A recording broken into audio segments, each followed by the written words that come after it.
Last time we had played, in the past, you'd begun a task for Creon, delving into the tower fragment of Arcanus. You were immediately dropped into a strange scene, a blurred vision possibly long past that kept unfolding and repeating in the same way. Even as you began interfering, an assassin taking the life of the very target you were after. The scene repeated a number of times until you'd take the fired bolt yourself, protecting Nehu. The scene faded and you were thrust into a fight against seemingly time itself, or rather entities and elemental forces using time to their advantage. And as you won and carried on, you were witness to another blurred sequence. One that had seemed to require you to attack a wizard bent on opposing Nehu. As the scenario faded once more, you came to encounter Nehu herself, attempting to cast a powerful spell, or trying to wrest control of one to herself.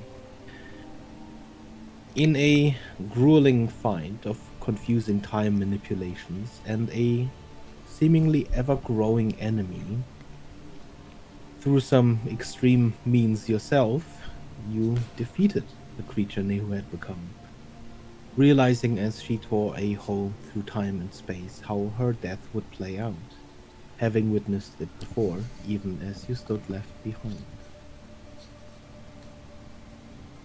As you returned to the very moment you had left the catacombs,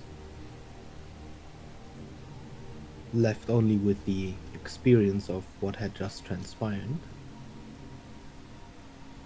is where we begin today's session.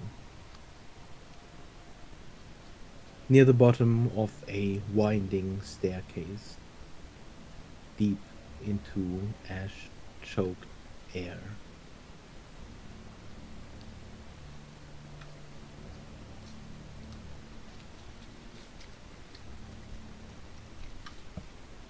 and you are free to move.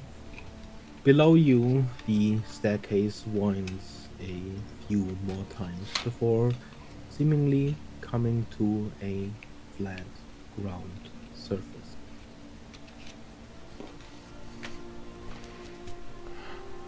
Are we in the exact same position? Because, like, I know Evelyn was floating down. I think so was Silas. I was jumping along the things, I think.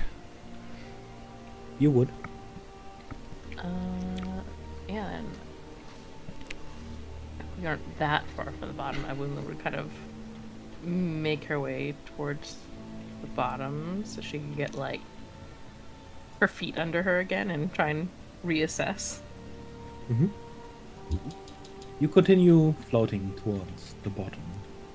As your feet hit the ground, you see more of these skulls, these nooks and crannies in the walls around you, save for one wall whose entire side is simply a massive stone door, not unlike the one you had opened at the very top.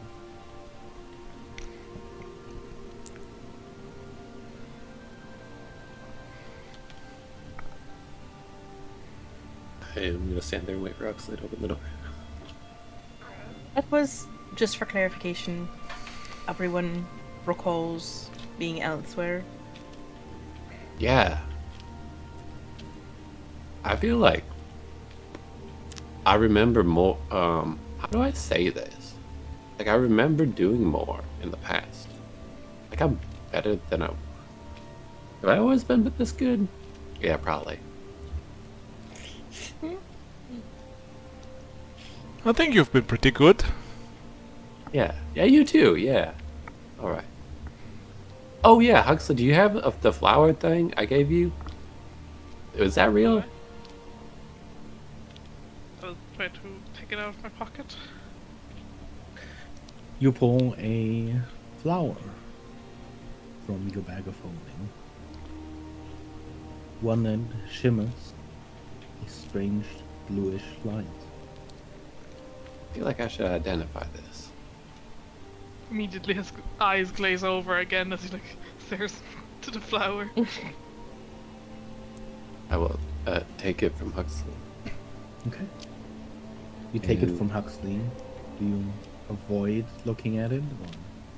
Well, I pull out my magnifier first, and then super look at it with a magnifying glass to identify it. Maybe. Maybe. I try. Go ahead and roll me a wisdom save.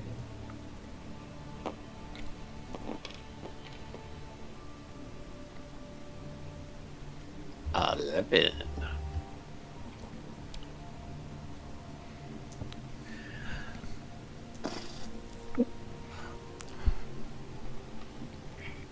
Just to be clear, we're all on the ground at this point. I'm not falling off the broom. Right?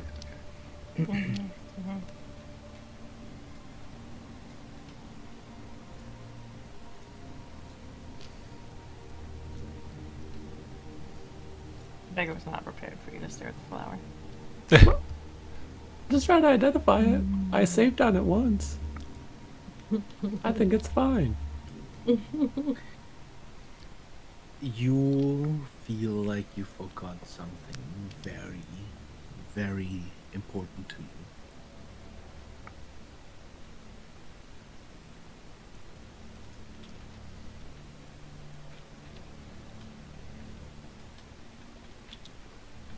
Am I just staring at it?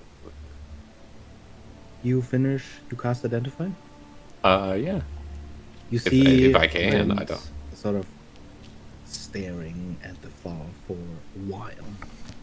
Almost 10 seconds pass before Red finishes casting Identify. The flower you hold in your hands goes by the name Forget Me.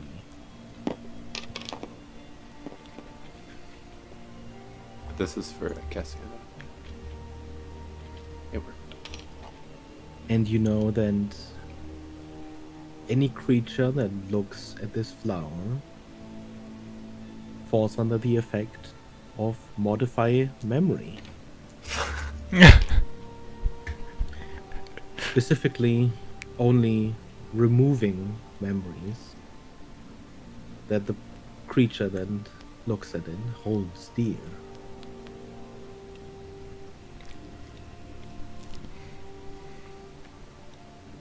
Ah, crap. What exactly are you doing over there? Don't look at me. I mean, don't look at the flower. Okay. I think this is how Creon removes the people's memories. Or maybe. Like, Silas forgot something about Arcanus. And I forgot something that I don't remember. Uh-huh. Shit. How do you know you forgot it if you don't remember? Well, I just identified this, and it says that you forget something very important to you if you look at it, and I looked at it, so I must have forgot something I don't remember. Okay, makes sense. Let's go ahead and cover it then. Yeah. Why don't you? I don't remember What's looking it into a called? flower, but maybe that's the part I've forgotten. I don't know. Well, you said it's. What you said? What did you learn from it specifically? You fall into the effects of modify memory, removing an important memory. Oh, I Would do be have restoration, though. quote for Creon to. Well, I mean, theoretically, if you're just talking about the flower, then it's just picking an important memory at random. Yeah. How would I know what that is, though? Whatever. Well, okay, yeah, but it seems like related, right? We found this in the past Hard to time. say where we were when the ritual was Yeah. occurring. Definitely possibly related to something to do with time and obviously memories. So possibly, or it just could be. It could be used by Rion, I suppose, or it could just be an effect of an area that's closely tied to time somehow? Maybe. This could be pretty useful, though. But maybe don't uncover it around Oh, yeah, anyone here. definitely not. I'm gonna try to restore if I did lose something. Though, I might as well try, right? I can't be any harm trying. I guess I'm gonna cast Greater Restoration on myself.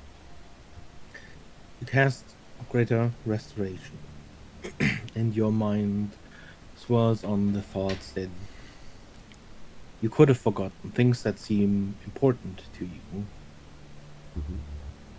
And you very clearly remember the face of your own mother.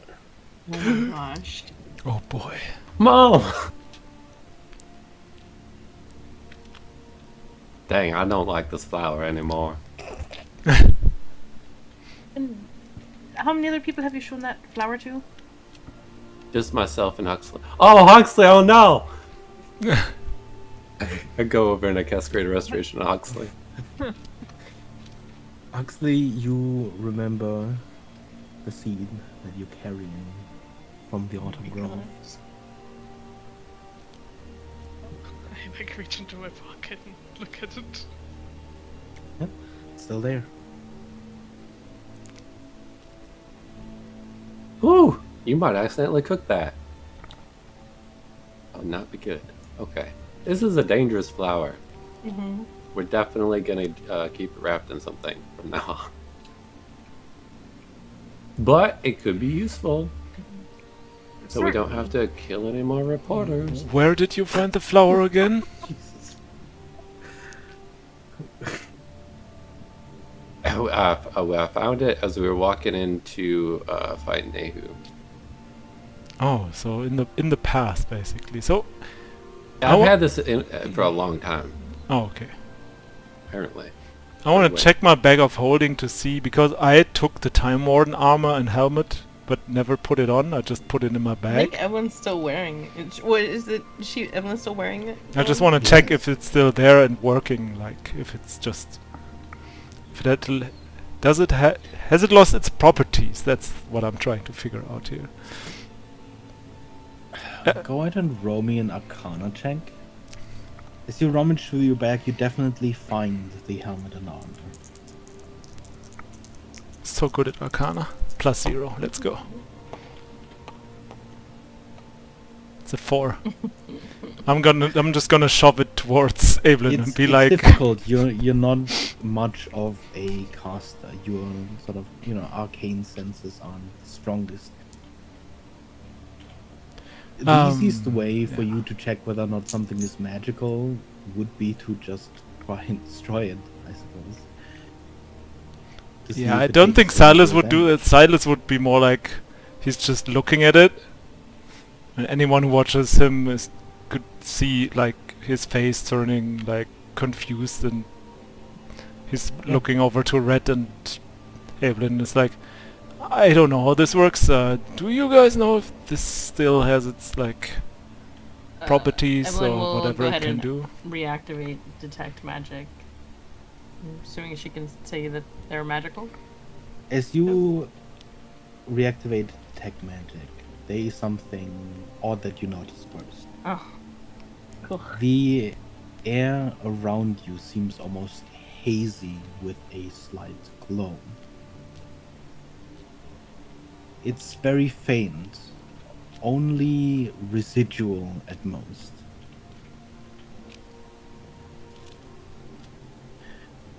You, of course, notice a much stronger glow beyond this haze from the armor itself. It does still appear to be magical. Yes, it's still magical. Is there any way to attempt to identify the air? Just Go ahead and roll me an investigation roll. I'm stretching here, I'm aware.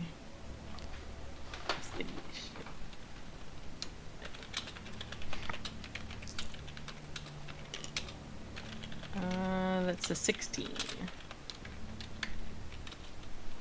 It's difficult without a specific object to target with your identification. As you sort of waft your hand through the air, watching the haze of the slight glow specifically, it does appear like this residual magic is adhering to the ash particles in the air. But there's not enough to imply some sort of active spell or spell effect.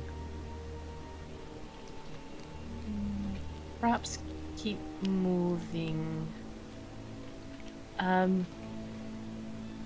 is something sort of lingering magical in the air. Can't. It's quite pinned down what it is, though. Just a question as a player. Was there something like going back in time so we had like spell slots and health like before, or are we still like tired from the fight? How did this work? You were reset to your physical condition right before. Alright. And leveled up. Yeah, that part I remembered, but I didn't remember the health and... Anything you sort of used before you went into here, you would still be missing, but I don't believe you used anything. So do we go back to the health before the level up? Or do we We can have... go to the level of health. Okay, that's a little bit more health then. Okay. Alright, and we didn't have a fight before we got into here, right? No. Okay, good. And I should probably have my stuff. Okay, thank you. Yeah, let's move then.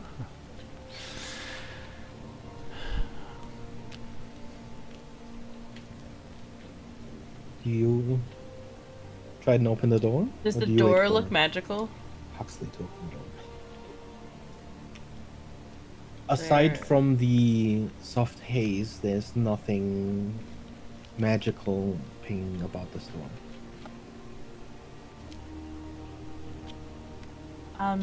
Hux, do you want to see if you can open the door? If it's locked, I can see if it's Yeah. something I can open.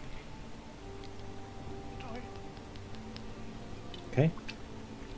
You pull at this door's handles. Go ahead and roll me an athletics check.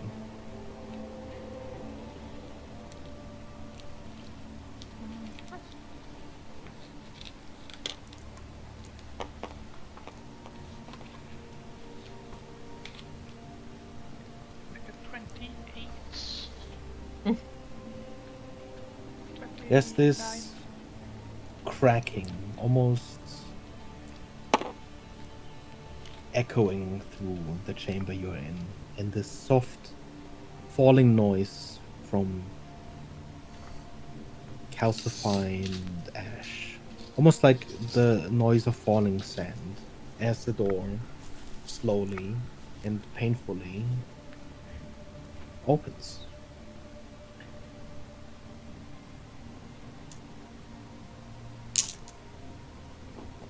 With detect magic, Aelin, you see a almost pretty sight.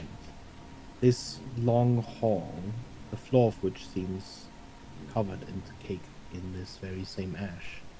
There's less ash particles in the air. There's a wash of these ash particles sort of entering as the door opens from the outside. But it seems like the air inside this hallway has not been disturbed for a very long time. Much of the ash you find on the ground, emitting a soft glow.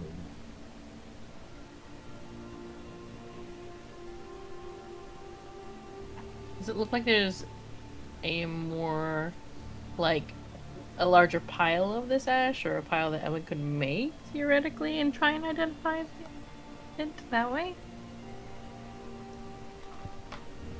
Even as you see these layers of ash caked to the ground, The light you see from it is not strong. It's this faint glow that, much like the ash you had seen in the room before, seems to only contain residual magic. Gotcha. Okay.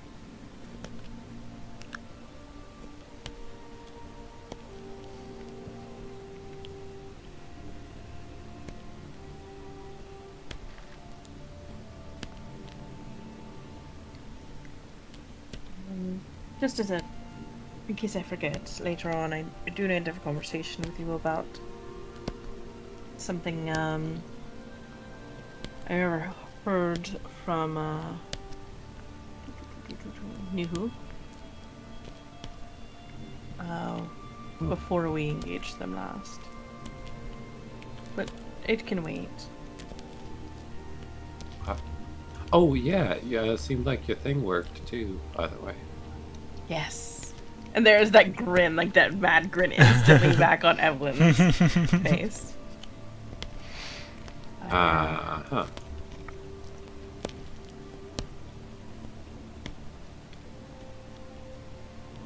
Well, that's Nothing lingering, but it was rather successful results, all in all. She wasn't as pleased. You're still pretty vulnerable. You might not remember how many times almost died, but listen, it's fine. That was a very close call. Did it not stabilize me? Oh, it did 3 times. Ah. And then I almost died too. I'll have to work on that then. Yeah, if you can make another one.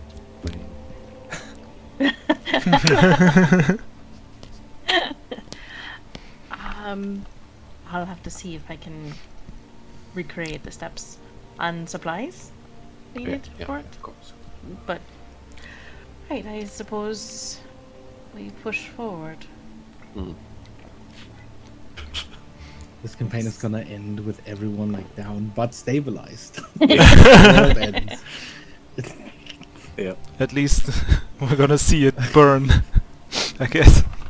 Yeah, at least we get to Does watch this it look burn. like blood? You ascend the staircase, and yes, very much in front of you, you see this deep furrow running through the ground. That seems to be blood. There are multiple stains around it, dried and caked, but the blood inside the furrow still seems fairly vibrant. Well, that's odd.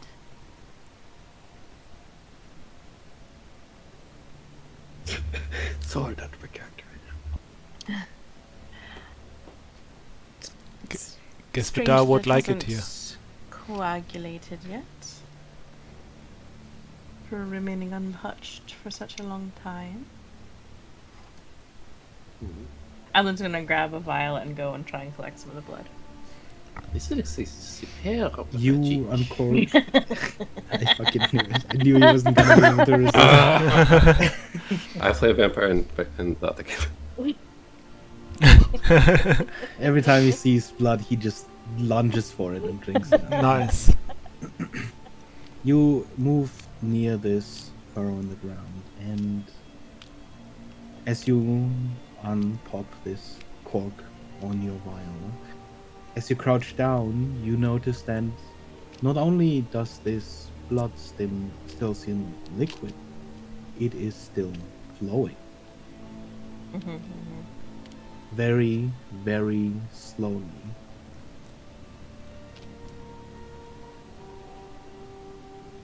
And you collect some of the blood. Ugh. It's kind of disgusting. Can you keep this in your bag? Okay. Go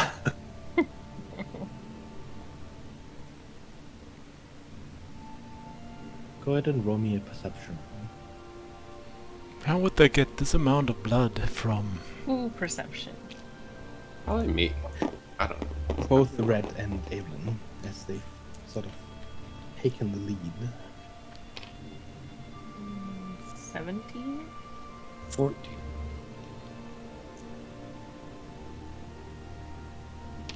Evelyn, as you sort of follow the flow of blood, you see that the furrow begins near the end of the hall, flowing out of the darkness above a doorway.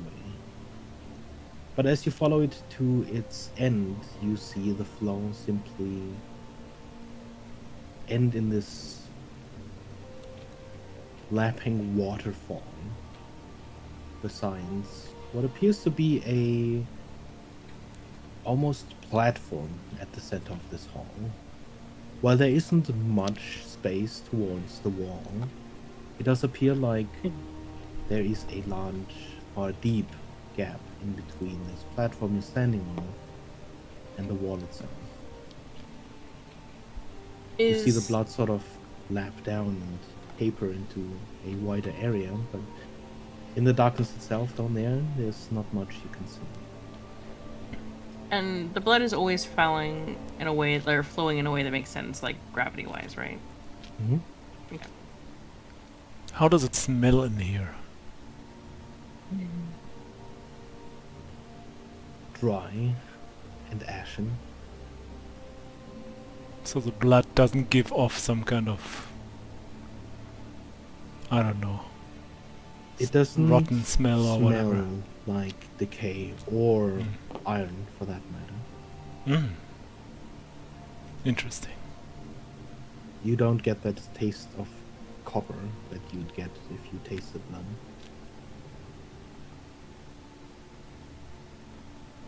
Smells weird. I smell the blood. No. Oh, you mean can you, as a player, go down and smell the blood? Yeah. Go ahead and roll me a perception. Oh. Like, dip my nose into it. Okay.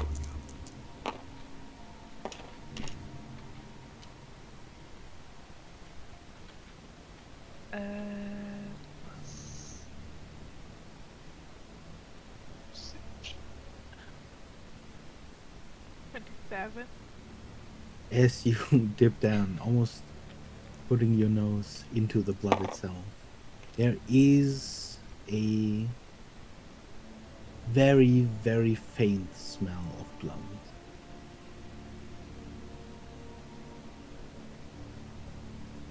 But it is barely there.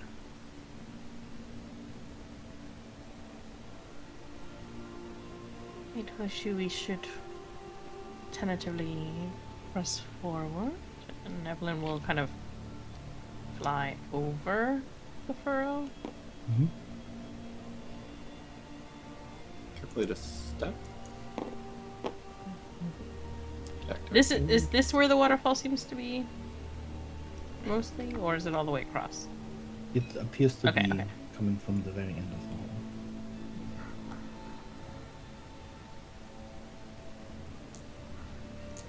I kind of let Evelyn take the lead because she can see things.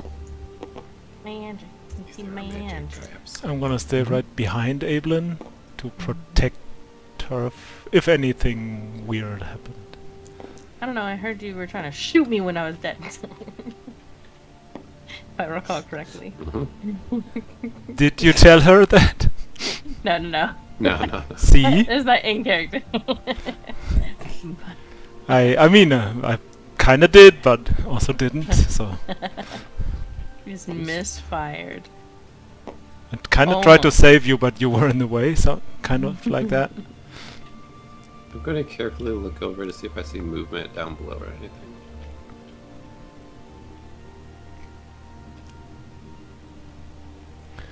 What is your passive perception? Everyone's It or just is Red's? Everyone's. 13. 25. I think it's like 11. Okay. Yeah, 11. And Red, you can go ahead and roll me a perception. Okay. I'm going to pop out some dancing lights because I rolled that today. It'll kind of light up over the edge over here. Ooh. Natural one. Apparently, I blinded myself. My own dancing lights. Amazing. It's very dark. All of a sudden, the light. Yeah, on I'm your so face. like, whoa! Yeah, I there's shouldn't have done this that. very bright light all of a sudden. It mostly reflects the wall. As you try to peer in the darkness, you seem to have only made the darkness below darker by comparison. I'm gonna rub my eyes, let the lights go out, and be like, Is this a pillar or just like a platform in the midst of like? It is the same level as the ground Okay. around you. The furrow only moves in this sort of diamond shape around. As you move forward, there is no difference about the blonde. You notice no distinguishing features that change. But as you pass further and further, this slight residual glow of the ash on the ground, disturbed by your Stronger. feet,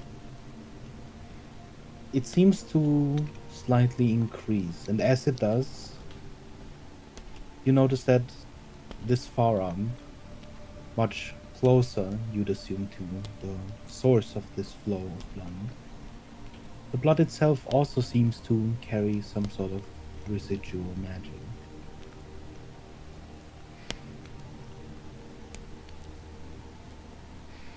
I'm not sure what we'll find up ahead, but there's a significant amount of residual magic, so just be cautious.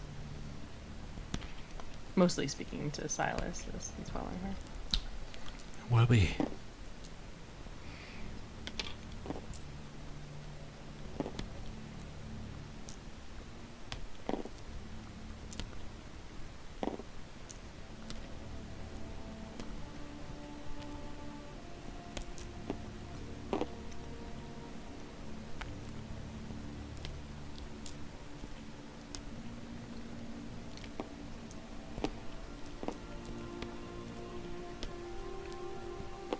We see anything through the doorway? Through the doorway before you, you see another staircase, seemingly leading further up again.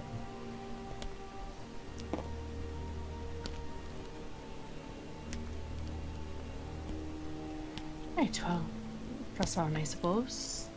Well, then we'll tentatively make her way in. Okay.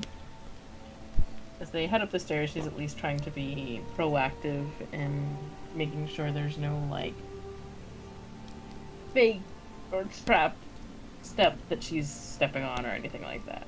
That, like a mechanical element. And I will do the same right behind her to make sure she doesn't trip on some kind of tripwire or trap or whatever.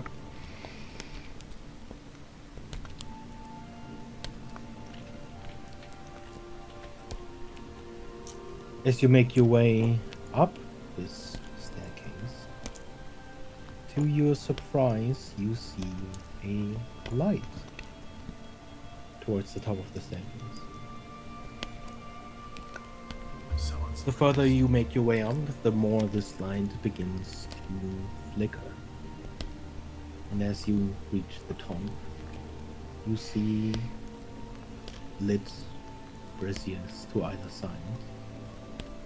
Candles on the ground that all appear lit and flickering. Evelyn, you see more of this ash on the ground. And curiously, you see some spots where this ash is not.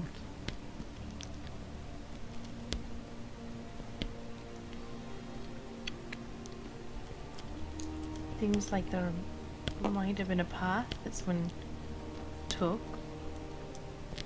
well, yeah. previously. Are these ever burning, or...? The candles or braziers seem magical. Go ahead and roll me an Arcana check.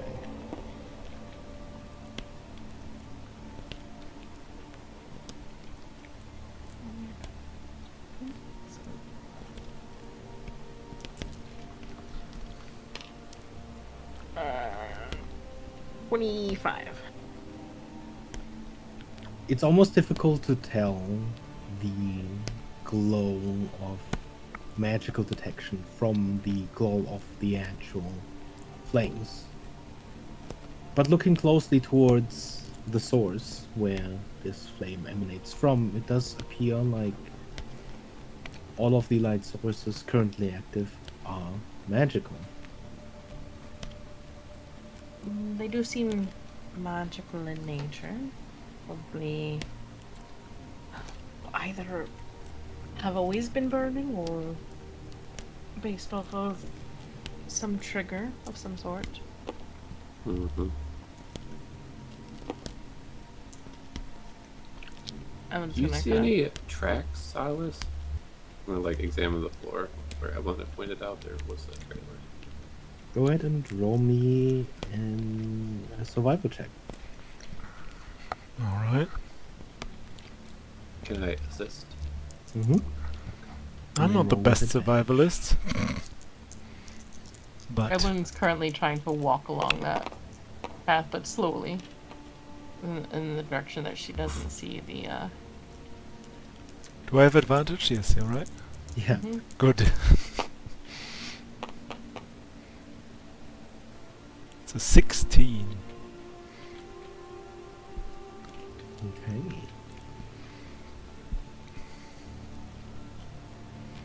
You don't see anything in the way of tracks of footsteps.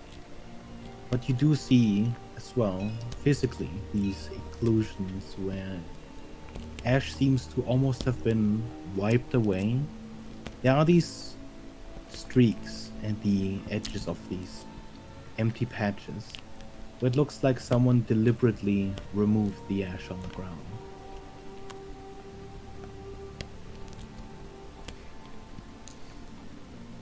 Very weird. Hmm. Almost like someone used like some kind of wind or broom or whatever to Does it seem swipe like away it's the here ash. too? Prestidigitation, perhaps. The trail of missing ash does seem to continue. Continues on this way. Is this just skeleton? I'm just checking. Looking in the corners of this catacomb, you very much see, under a thick layer of cobwebs, a humanoid skeleton. Red, do they have like sharp pointy teeth? Like vampire-y? Do I know that vampires don't leave skeletons? I feel like I wouldn't know that as a bard. I doubt that they're vampires, but I'll check. You examine the skull and you find a regular set of teeth. No, it is regular old somebody's. Ah, boring.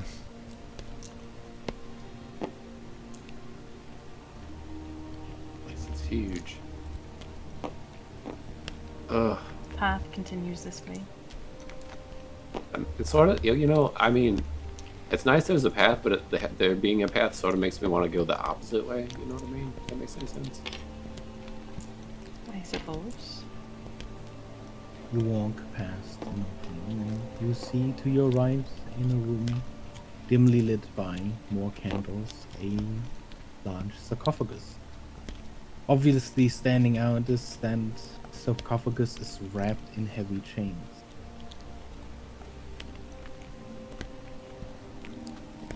We come across a significant amount of sarcophagi wrapped in chains. Mm-hmm. Yeah.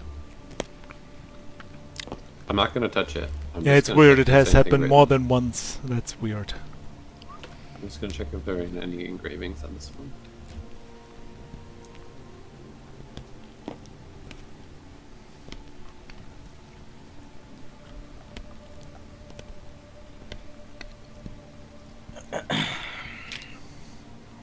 Evelyn, Yeah. as Red steps forward, as you see him walk Off the path. through the ash of Mhm. on the ground. You see this almost slight pulse as ash particles fly in the air, going throughout this room. Oh, cautious, cautious, something's happening. Red, you look at the sarcophagus and there is a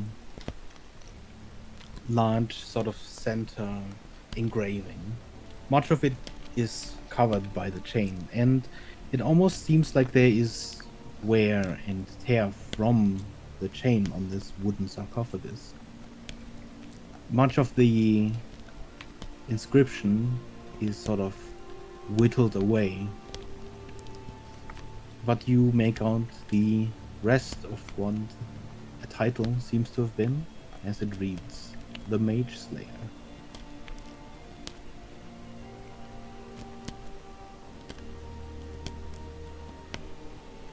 Huh. Whoever it Watch is still kicking in there.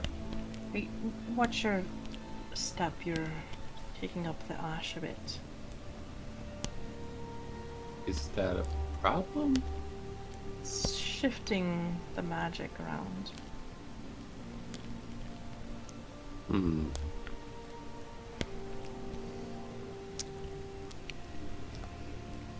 I don't know if this works, but like, as I kind of step back, can I prestidigitate the ash away from where I'm about to walk?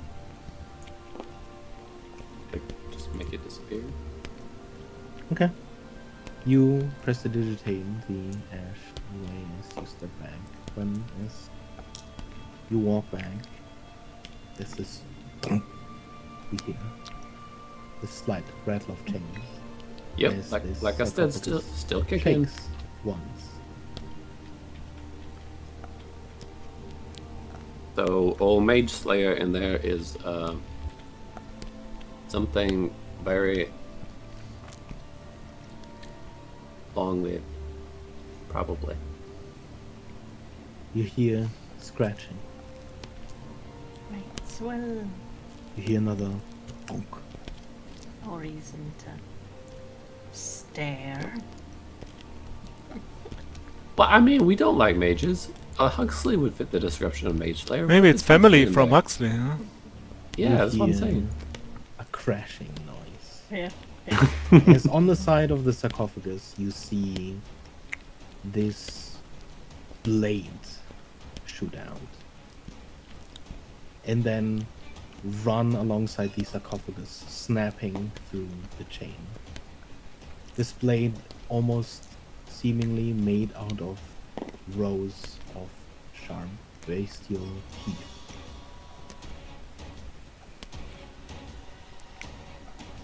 As the sarcophagus breaks.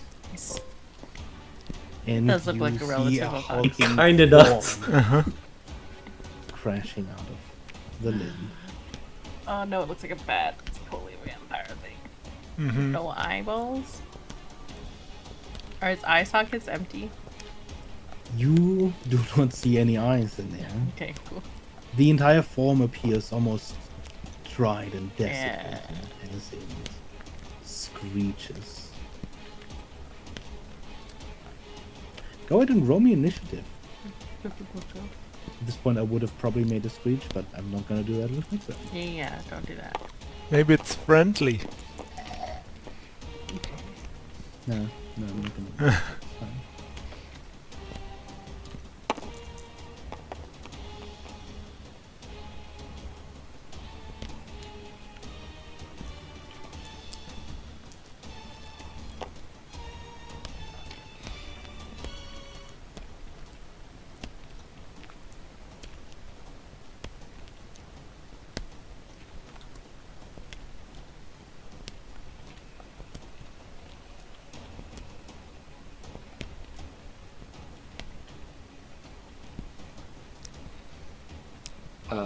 As a reaction, since we're on initiative, I want to cast a cantrip. And I'm gonna cast a Dancing Lights again. Make it look like a little humanoid, because you can make dancing legs look vaguely humanoid, and have it pop up like Okay. right, kind of over behind him. So there's this like glowing thing behind it, but it doesn't have eyes, so we'll see if it even cares.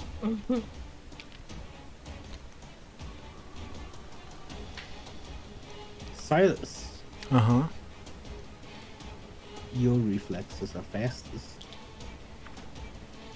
You're going first. Alright, I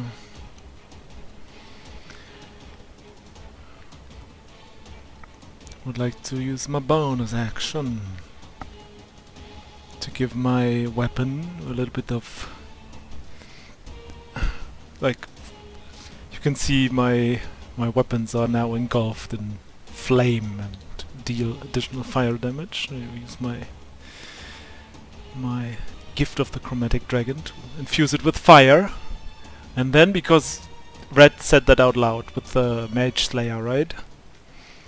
So I want to try something. I want to, since my moves don't make sound, I just want to make one step forward. I want to keep an eye on this guy and make one a little bit to the side. I just want to see how this guy reacts, if he notices me, if he can see or sense me, or because since I don't use magic and whatnot, if he's like blindly following maybe magic. I want to hold my action to attack him if he goes past me. I just want to see first how he moves and how he As behaves. you move close to him and sort of shuffle to the side, you see these nostrils of his sort of flaring with a heavy intake. And as you move to the side, his face at least does appear to be following you. Okay, then I guess I don't have to hold my action. So there's that. He's not blind. But I still will hold my action because I want to see if he attacks me. Because if he's the Mage Slayer, maybe he goes past me. Just for science. And then I hold my action to attack him if he goes past me. Or if he, like, attacks me, of course I'm gonna also attack him back. Okay. Huxley.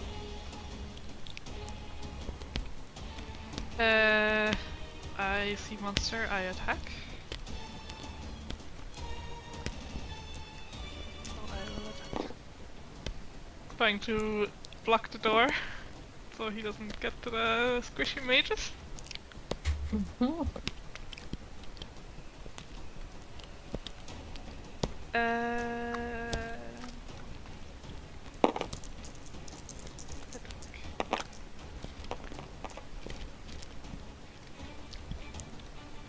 For a 25 to hit. 25 hits. Or 21 damage. And second attack.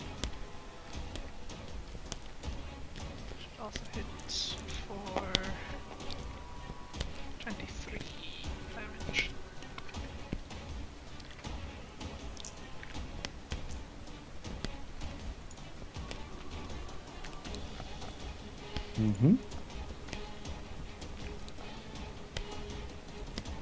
Okay. You start slashing at this, or bashing one at this creature in front of you, and as you hit, it almost feels like you're striking this thick leather as you start cutting into the skin. You meet the resistance of bone.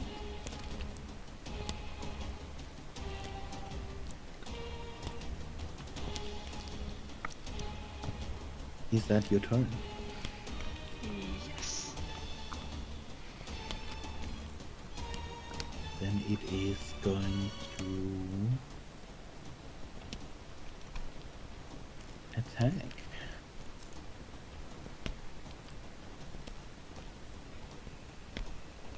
it is going to attack twice. Got advantage if it attacks me. Once at Silas and once at Huxley. Righty. That me would be with This is- disadvantage. This attack. Oof. It's a 15 hit. I'm assuming not. Nope. And then the same again, but with advantage. Does a 19 hit you, Huxley? No. Then as you see this thing lash out with its claws and teeth, you both evade. I guess that triggers my held action, I guess. Yes. I'll make one attack because that's the only... Or I can only make one attack as a held action. But that is 29 to hit. 29 hits. And he sighs to himself as Hux immediately attacks. So much for science, I guess. And yeah, just... Do I...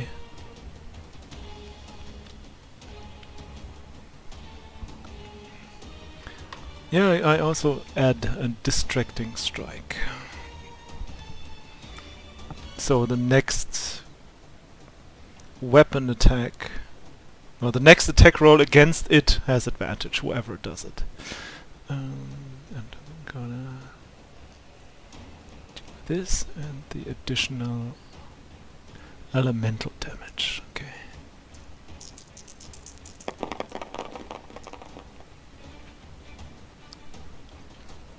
Put these for one hit, 24 damage. I don't know if fire damage changes anything. It doesn't. Okay, How much was that total? 24. Okay.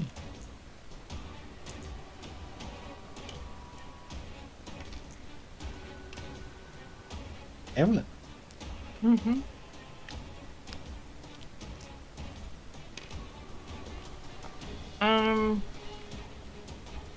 And I don't like these close quarters.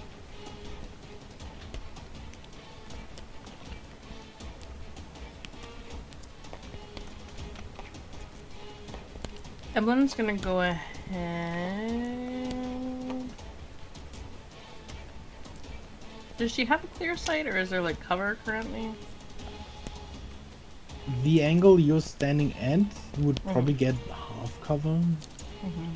just because there's no direct or straight line of sight. Then she will step here, over slightly, and cast Firebolt. Okay.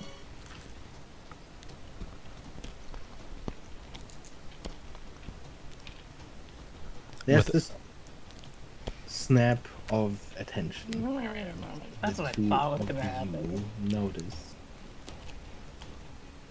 as Evelyn casts Firebolt. With advantage. Right.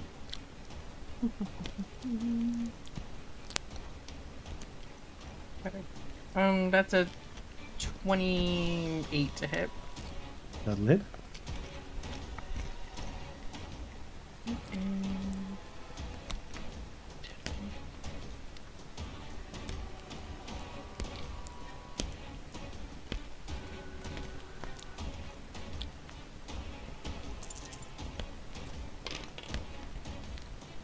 Some 24 points of fire damage, and then Evelyn's going to back up. As you cast Firebolt, Mm-hmm. as you strike, you see it almost not flinch, even as the fire sort of scorches away. It's empty holes trained in your direction, and in the back of your mind, telepathically, you just hear mage. Actually, not really. She's thinking it like, I mean, I'm not really wizard. And you see the creature sort of reach into Oh shoot. these shattered remains of its sarcophagus and pull out a scythe. The blade is seen earlier. It appears to be formed from a number of sharp bestial teeth. Cool. I think you made it angrier. Red, don't avoid casting magic probably, and she's backing the heck out. Fox gets like big glittery eyes seeing the scythe.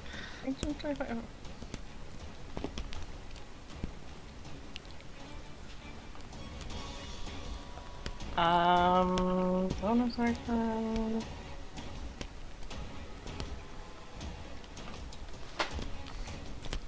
I don't really think it's bonus action. That's it. That's that one's turn. Mm-hmm.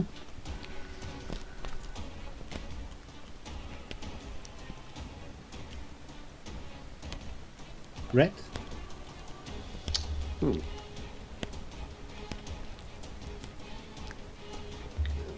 Oh, casting. Okay, alright. I mean, well, that's fine.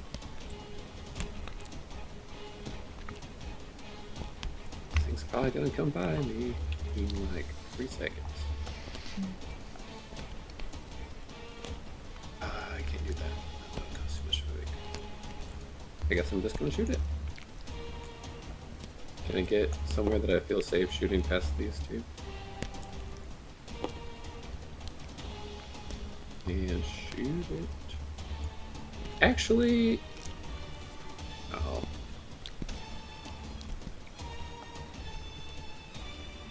I heard what Evelyn said, but also she just did it, so I'm actually gonna cast Vicious Yeah, Mockery. that's fair. That's fair. And be like, You don't have to listen to that one.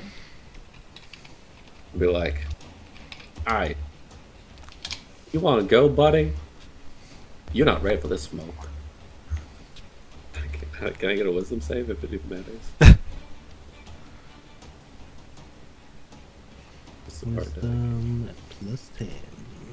Oh baby, DC's 20. Oh, that's above a 10. You're good. So that does nothing, and then I shoot it.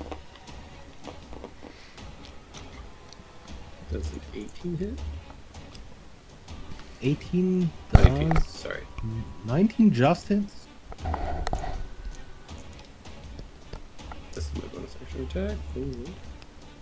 9 piercing damage. And then I'm gonna go this way. You want smoke? It's over here. Yeah. Do I get the same mage response or anything at all? No. No response? Rude. I'm gonna have to teach you that I'm a more dangerous mage. Okay. Challenge accepted. That's my turn. Okay. Silas, Uh-huh. it's your turn. Alright. I will just smash, I guess. I'll just try to dance around it a little bit. To get it, like I will maybe move like 5 feet to the side, so it... to surround it a little bit. Then I'm gonna attack. With 3 normal attacks and an offhand attack.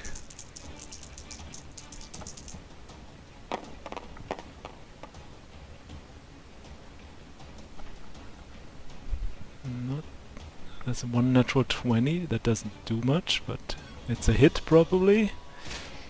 And the rest is an 18 doesn't hit, right?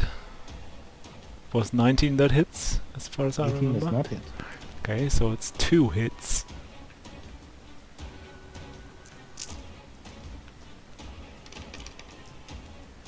And did the thing say that out loud, the mage, or was it in your head? I think it's in my was head. telepathically. Okay. I guess I don't do that then. Elemental damage.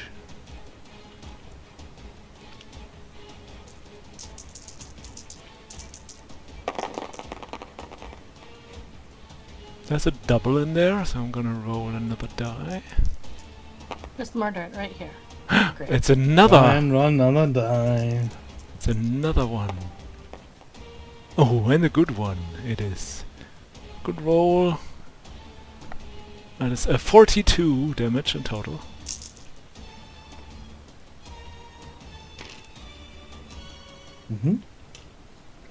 You cleave into its side. Despite you sort of cutting into this dense, dried flesh, it does not seem to pay you any mind. Its gaze is following someone else through the wall. Its head pointing this direction. Red, it's kinda looking in your direction! He just shouts. And Yeah, no that's his worries. turn. Huxley. 2 more hits. I guess.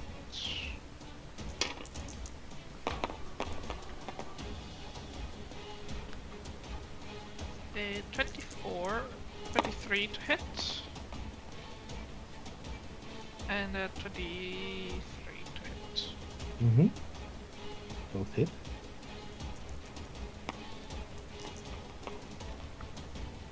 Uh, 20, 25 piercing on the first and 27 on the second. Mm-hmm.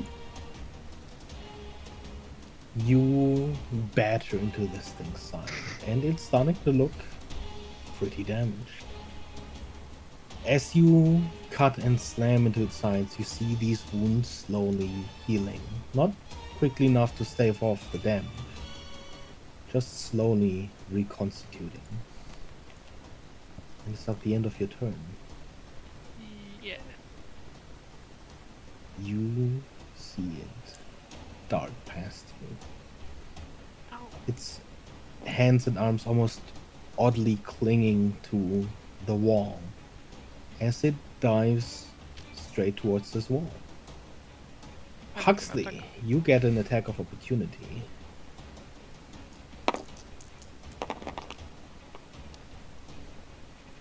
Okay. 14, I assume misses. That misses.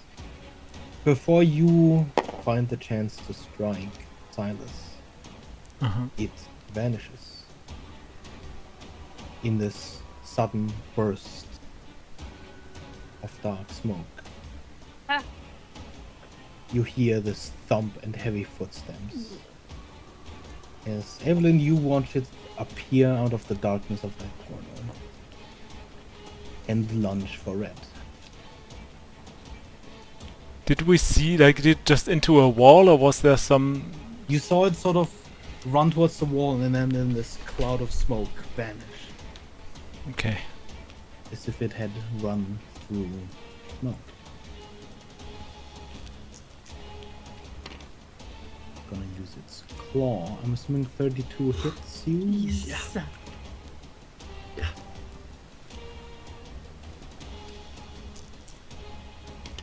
Then you take 26 slashing damage and you are grappled. And as you're grappled, go ahead and roll me a DC 21 con saving throw. He's just hugging you. It's a Seth. You see it just growl at you and then chomp down on your shoulder. As it is going to drain your lifeblood. Just trying to give you a kiss.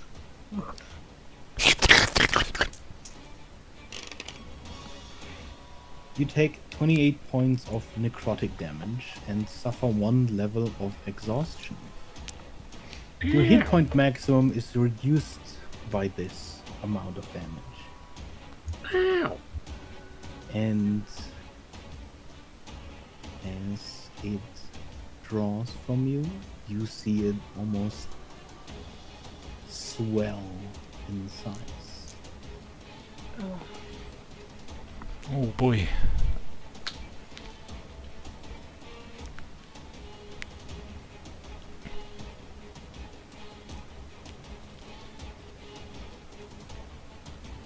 And as Great. glowing eyes form in its hand, you hear a rattling voice. Mange blood.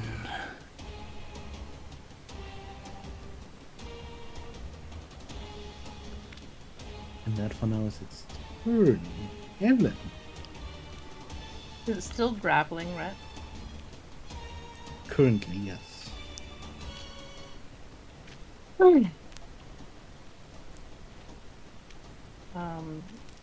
Then it's going to shift her positioning slightly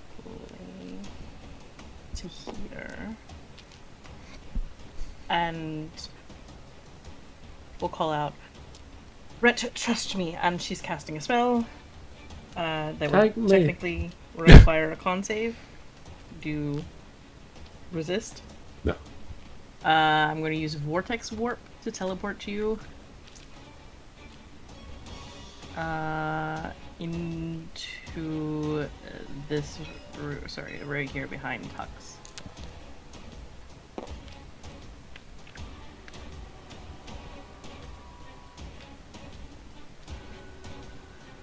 And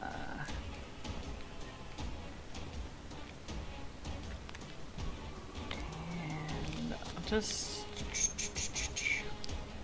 I'm just gonna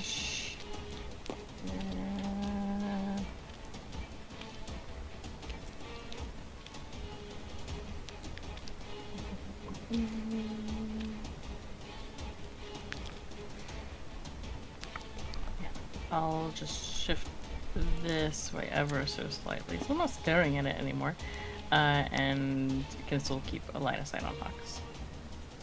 And that is my turn. Okay.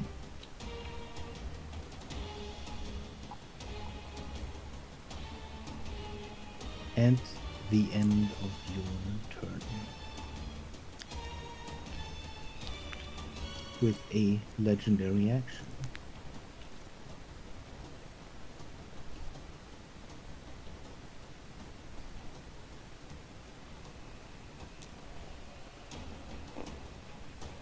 Leave him alone.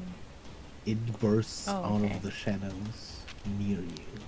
Leave me alone. Mage.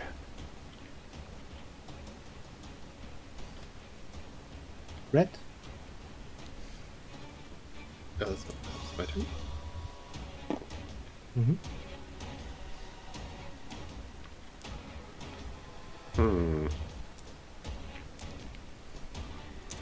Like, just come up here. Unless you'd be looking this way. But not seeing it there, I'll look around and I see it over there. Mm-hmm. It is not difficult to see, while there are dark corners in this place.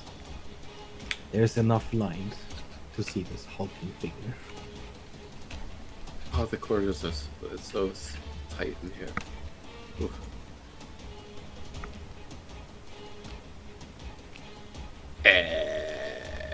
It's fine.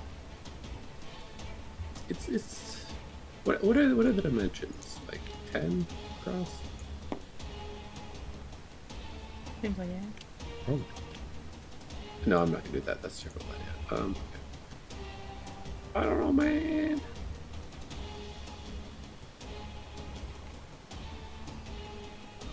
I want to attract his attention again, but I don't really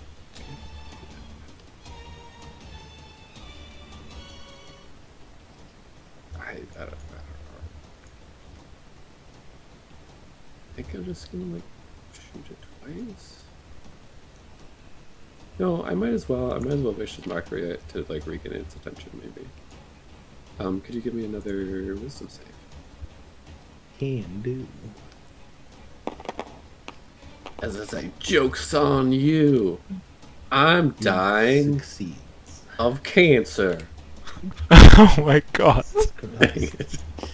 Ooh, that was And then I'm close. like, ah, didn't Ooh, work. there are no claps on that one. No laughs. It's Yeah, I do shoot it though and hit it with a 23. that's it. Apparently, vampires are immune to cancer, as it turns out. 8 piercing damage. Necrotic damage. And then I'm gonna get back here, I guess. As a legendary action, Evelyn, Yeah.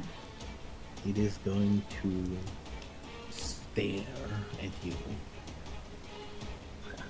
Can you go ahead and roll me a DC 19 wisdom save? Oh no. Sure, sounds like a con save or something like that. No. No? No. Okay. No. Save. That's a 50. You are paralyzed with fear for one turn. Cool, cool, cool. Silas. Uh-huh. Yeah, I'm running out of here. See that thing?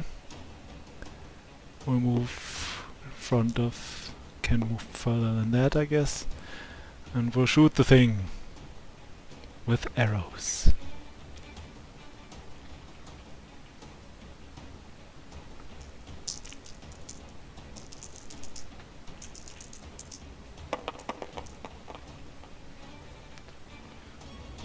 Good rolls. The lowest one is a 21 to hit. All of those hit.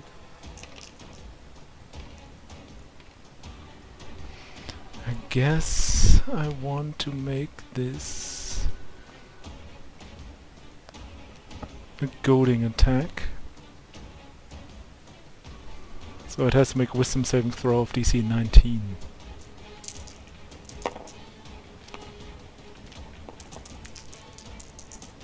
That is above a 10. It saves. Right. Does at least a little bit of damage. 29 piercing Mhm, damage.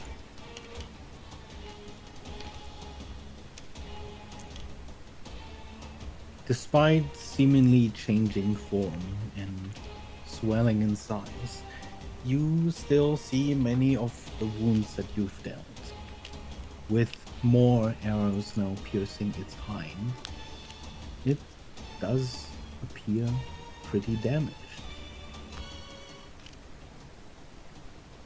And I will use my bonus action to tell Evelyn, get out of here and blow my horn. So each creature within 60 feet can either move or heal for 1d10 or end the frightened condition on itself. Am I Let's see. paralyzed You're or am I technically paralyzed. Yeah. I don't think Evelyn can move then. Yeah, at least you can Yeah. maybe get rid of the frightened condition or whatever. At least like getting some stuff done. I can. You are- Was it temp hit points or healing? I would say you could end the fright condition on yourself. Okay. I'm just not the paralyzed. Because it does specifically state wisdom saving throw against being frightened. Okay. And then, as a result, you're paralyzed. So still paralyzed or not? I would let you unparalyze Amazing. with removing of frightening. And I can move? Mm-hmm. Correct. Well, I think you can only do one of Yeah, those. one Oh, of the right. things. Yeah. But at Yeah, least yeah. the frightened condition being gone seems Yeah. good for now. Yes, no, agreed. That's, the Um, paralyzed was really bad. Yeah, and Red maybe can heal a little bit or can move or I whatever did. he wants Yep, to do. I healed. And Paralyzed is also our friendly hugs could also move if Hux wanted to. Or whatever Hux wanna do. I will take a protective stand in front of Evelyn, I guess. And that's my turn. He's at least not looking terrified anymore. And with a legendary action. That's good. It's You weird. see it swing at you with one of its hands. Its claws. Is that still a disadvantage? Because of my cloak, yeah, each attack against me has disadvantage because they can't see me properly.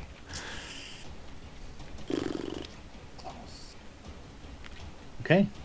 It misses. Huxley.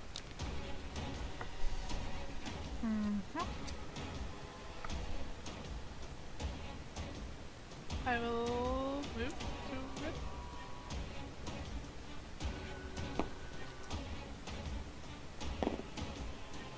And attack.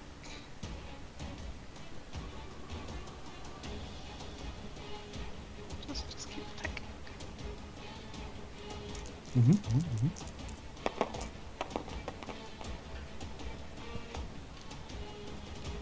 For an 18 to hit. That misses. And a 25 to hit. That'll hit. For 25 damage.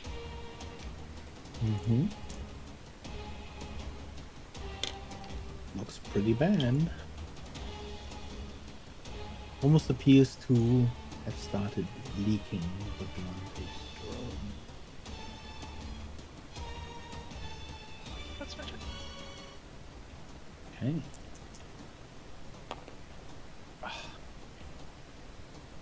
Unfortunate.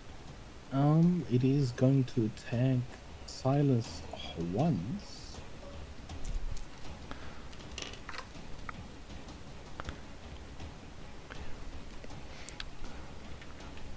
For a 29 to hit, which I believe does hit. Definitely, yes. That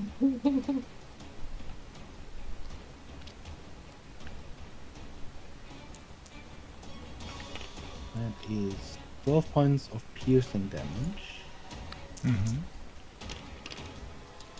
and 13 points of necrotic damage. Your hit point maximum is reduced by this amount, and you see it heal from that amount.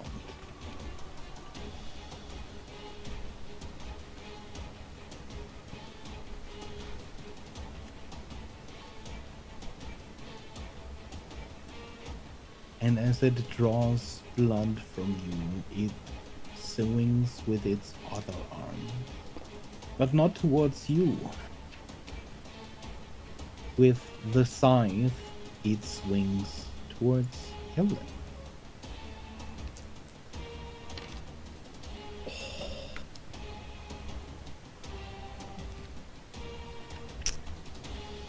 Silas, go ahead and roll me a 1d20. Okay.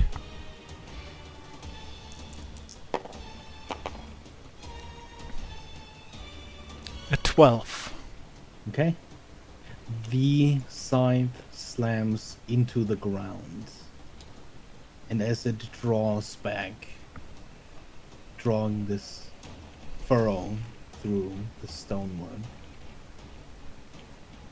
you quickly evade before it strikes you.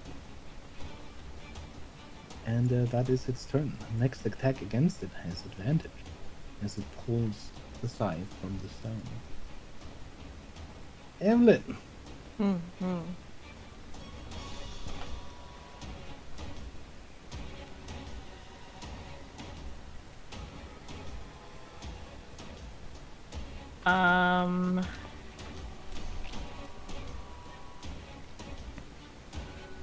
Seems like it was able to reach me, theoretically. So we're gonna just pull out a dagger and go to attack it, kind of flying up towards its neck or something like that, to attack it with a medicine check. Okay. Would that be with advantage? Yes.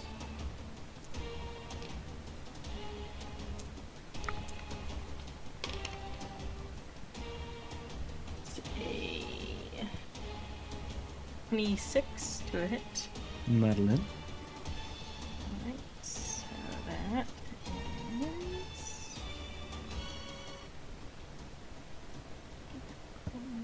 Dagger.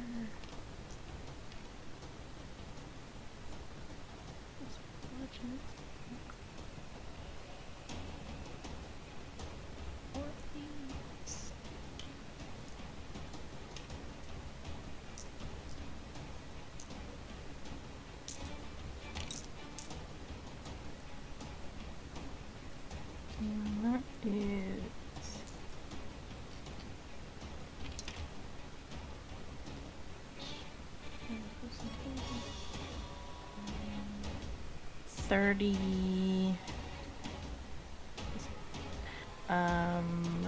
34 points of piercing damage. Okay. As you fly up towards it, looking for a weakness to strike, you will find an obvious target as you pierce your dagger straight towards its heart. As you do, as you strike, as your dagger embeds itself,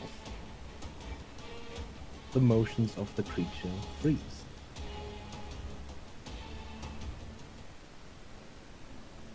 And as you are out of initiative,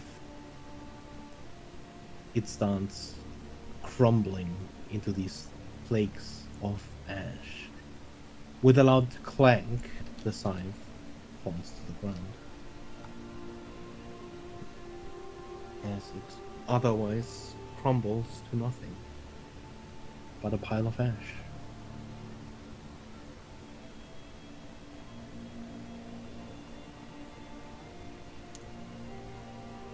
That was rude. Rhett, are you alright? Yeah. I think so. Yeah, I suppose I have to rest, but I'll otherwise be alright. It was kind of weird. It kind of sucked away life force nonsense. I hated it. Didn't even want to ride it. The scythe is still there? The scythe is there. Can I In hindsight, maybe I shouldn't have cast Prestidigitation. You grab a morbid scythe off of the ground, Huxley. This will go over to you.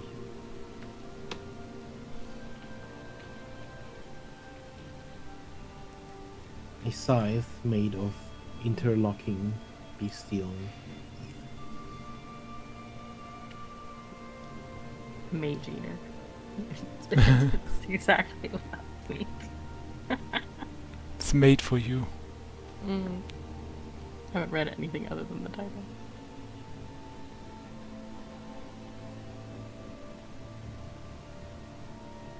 Who just puts that in a wooden box?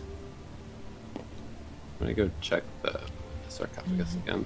Yeah, I feel like the chains are kind of meaningless Right? in this case. Yeah. Go ahead and roll me an investigation.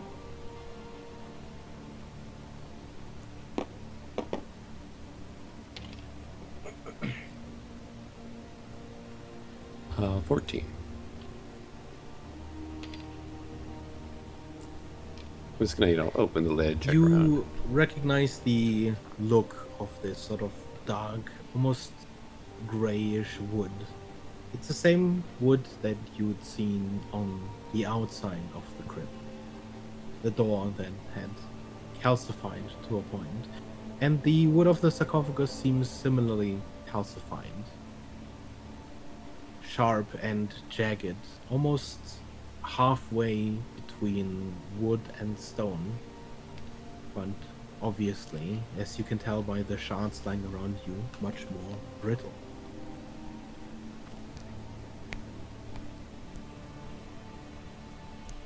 There's no other, I don't know, remnants. You probably see Mixture. shreds of dark cloth inside, but most of them appear shredded by the sort of ripping free of the chains.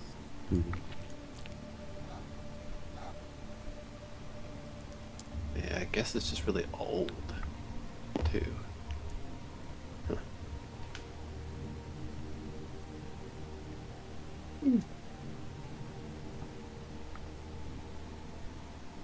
Right. Should we press on? Do we need to patch up anything that... Probably a little bit, but I feel like I just need to rest after a bit. Did you Let's... want me to take care of it? Sure. Yeah, sure. And I will cast a level 1 Cure Wounds. But I will use my extra die.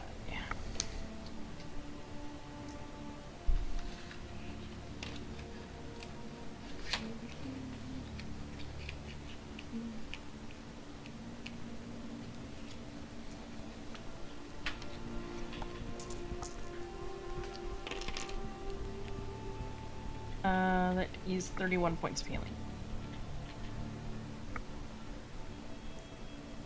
Might be too much. It is. I just rolled high. All my dice were like a 6 and 8. Keep in mind that that one necrotic damage you took. Oh, that's Yeah, right. that's off why of it's too your much. I know. axe weapons. Thought about it. It is what it is. That looks I weird. mean, you'd Not, also not not- necessarily know that. So. I fair don't think all of your wounds are closing. They're red. Yeah. Yeah. There's a distinct bite mark left on your shoulder. Well, it'll probably heal. It'll just take longer. Well, hopefully, as he points to himself. I don't want to keep this forever. Did you also lose some? I Yeah. got her too. Oh, yeah. When you want to try to heal Alice as well, or is it? Is it the kind of thing that doesn't look like it'll be healed easily? Can I do like a medicine check, Becker? Or Arcana? Or Give me an Arcana Identify? check.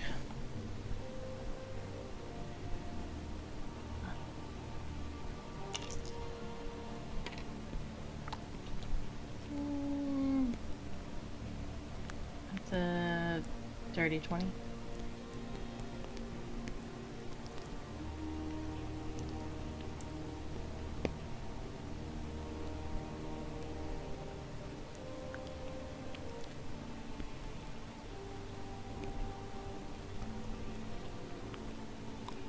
I would say you'd be able to tell in the way that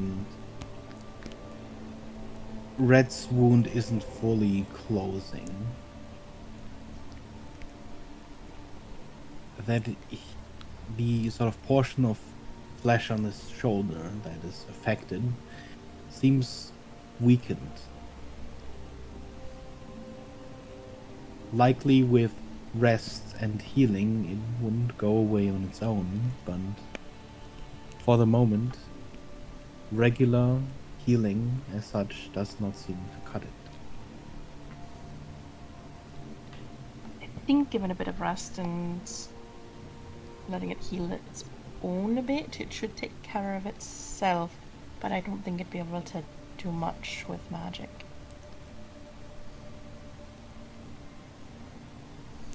Yeah, I don't really need to spend a whole lot more diamond dust today to try to force it. So I guess no more magic near ancient sarcophagi. Well, not ones that say Mage Slayer anyway. Ideally not. Hux, you gonna take that with you? That scythe looks It's so cool. ominous. Cool, yes, ominous. Just, I don't know. Let us know if it starts like talking to you or something. I don't Did you know. want It looks me very to evil. check, check on it for you? No. Why Take a would minute. it talk to me? It's I don't know. It just looks evil. It just looks like all the stories I've ever read about cursed items would fit the description of this thing. Look, So it looks like it's smiling. exactly. That thing talked into my head, and it didn't have, by the way. Oh, Was it the weapon or the Oh. creature? Yeah, I don't know. Mm-hmm. Lux will try talking to the weapon. Everyone's taking a minute, ignoring all of them, and just working on casting Identify on it. Okay, you cast Identify. And as much as it looks like this would be the kind of weapon that would speak to you, the kind of weapon that at least would be cursed, there does not seem to be a curse on it, as far as you can tell. And It's you identify the Mage Eater side. certainly a strong weapon. Most effective against people wielding magic, if you can hit them. Doesn't seem to be have any curses that I can detect from it. And she'll kind of lightly touch on essentially what the spell card says.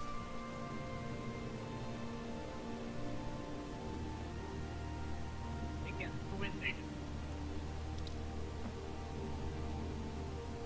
No, you're not keen against wizards, so it's likely good for you.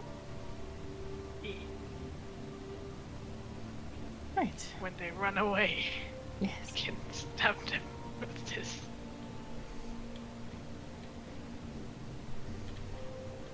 I'll certainly hurt a bit more on more than one level.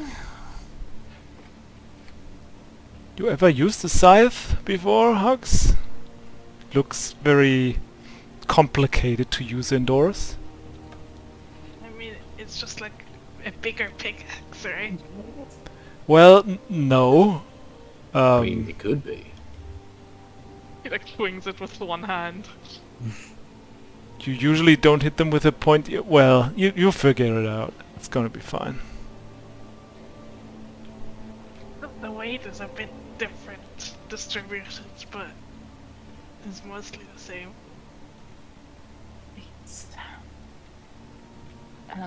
Should we continue following the path? Yeah, I suppose. This way.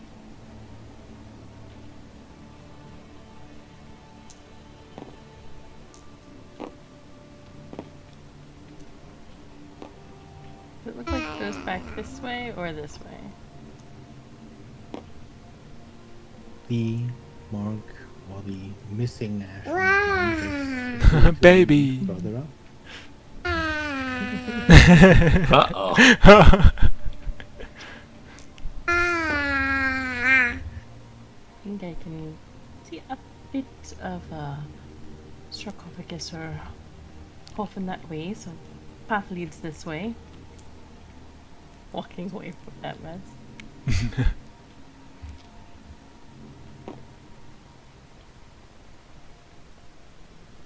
You see more of the structure branching out in front of you, but as it appears on the ground, the ash lies thick here. There's not that much you can see through the cobwebs, and it seems like it's the only place bereft of ash. This... Get this way? Okay.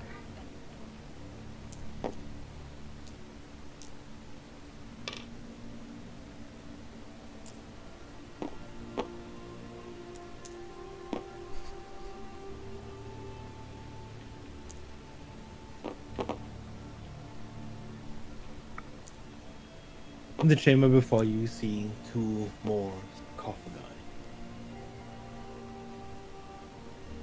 And the trail of no ashes continues towards its side. As you look through Detect Magic, there is a soft glow from either of those sarcophagi. Likely from something magical within. There does seem to be something magical inside of each of these. More scythes. Not sure. No chains on these ones though.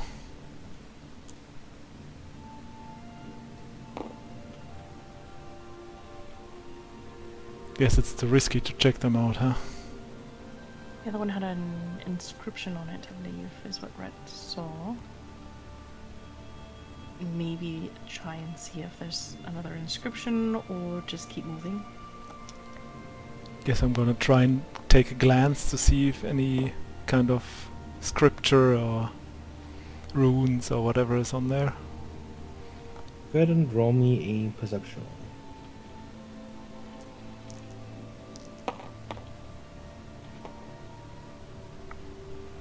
But these 29. Underneath the wings of either of these, underneath the ornaments, you do see inscriptions.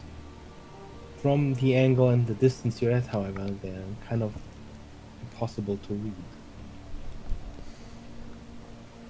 They're small. There is a small inscription over there. I can just check it out real quick. You could float, not disturb that ash. As he stands into Wait. the ashes. Alright, here we go. Silas. The first inscription reads, "The Baned Mage."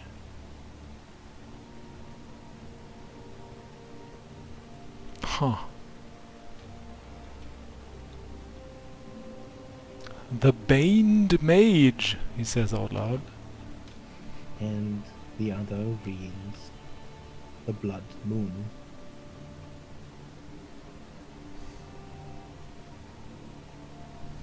And Blood Moon. Interesting.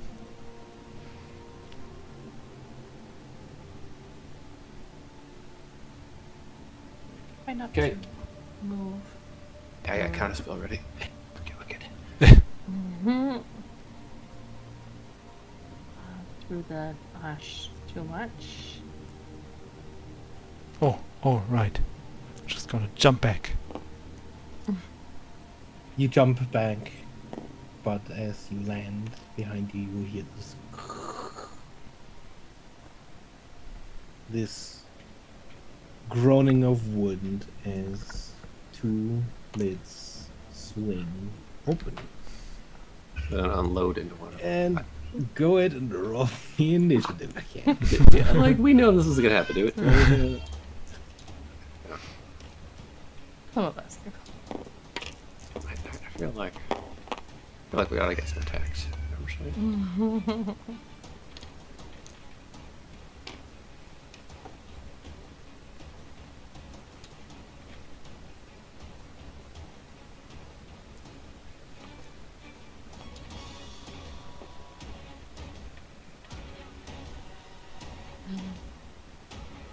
Are we playing with the new rules of exhaustion? Yes. Did any of us get exhaustion recently? Did You. get exhaustion? Oh, I didn't. I missed that. From the bite, I think. Or no, when you got squeezed to death. Okay. I think you only took 1 point of exhaustion though. Yes. It was part of the being drained. Gotcha. You got grafted Silas and was- then. Well, you got. It was a different drain that Silas Different got. drain. Gotcha. Yeah. Oh, that was bite versus. A He got claw the attack, right? big chomp. Yeah. Yep. Disadvantage on ability. You're just your charisma's just too high. You looked too tasty. Yeah, Uh-huh. that's fair. Oh man, another one of these things. Maybe not the same. Maybe you don't care about wizards. Magic healer. Well, none of us This have guy, cast a this spell guy yet. was a mage, right? Yeah. True, maybe Wait. he'll cast a spell, As and then this you guy will go see ahead. this creature clawing its way out of the coffin, you see that it has a mask stamped around its face. A metallic mask that appears humanoid in appearance.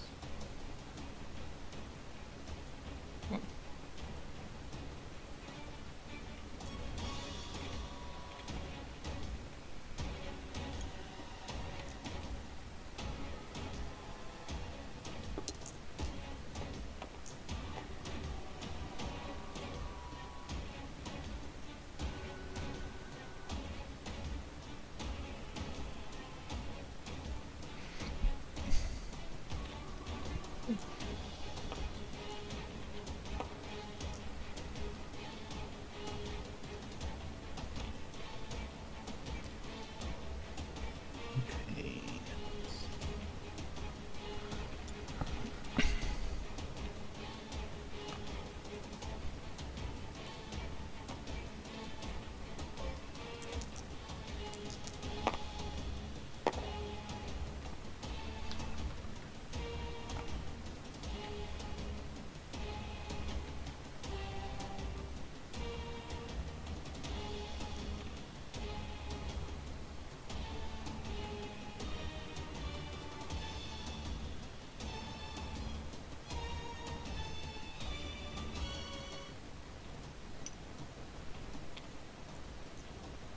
Okay, Silas. Uh-huh. I feel like Hux is gonna... Oh, it's attunement. I was about to Yeah. say, like, Hux is want to try out the thing. But I can still use it. Yeah. I just can't use the. I guess I'm gonna try and keep the big guy occupied as well as I can.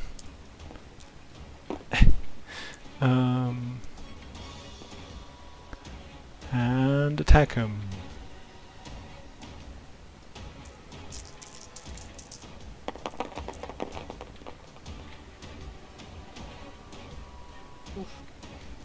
There's a natural 1 among those hits.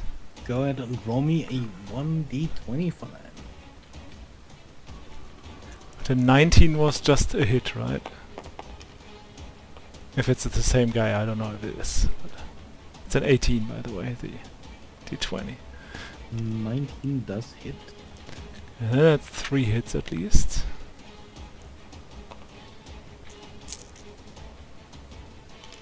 And next attack against you is made with advantage. Alright.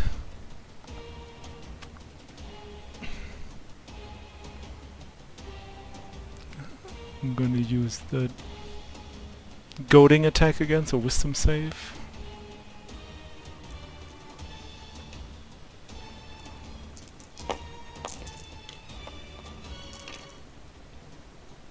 That is 26. Saves. Saves. No double in there. Plus 18, that's 44 damage.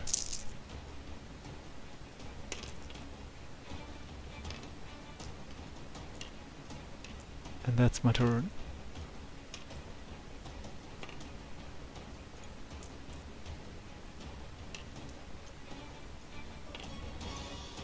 $44, you said. Yes. You strike at this vampire, holding a long blade. And as a legendary action, as you deal some heavy blows, it is going to hold out the blade towards you and cast the spell. Counterspell. Okay? You counterspell the spell.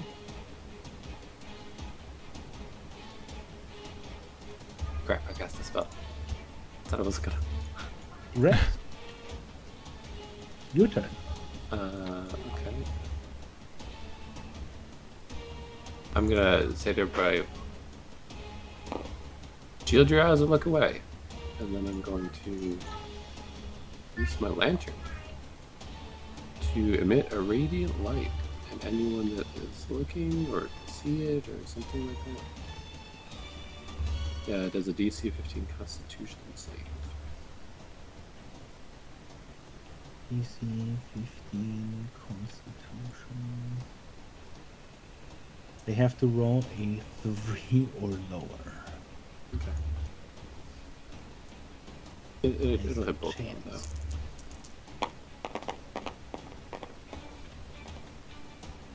Oh. Close. They will still take half of this 13 as it's radiant damage. Mm-hmm. So it might still be full damage if they're susceptible as I suspect they might be.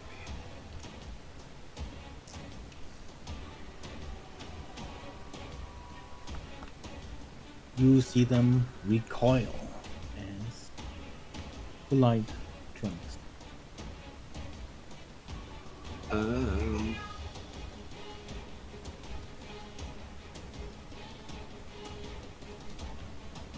do it in bonus action.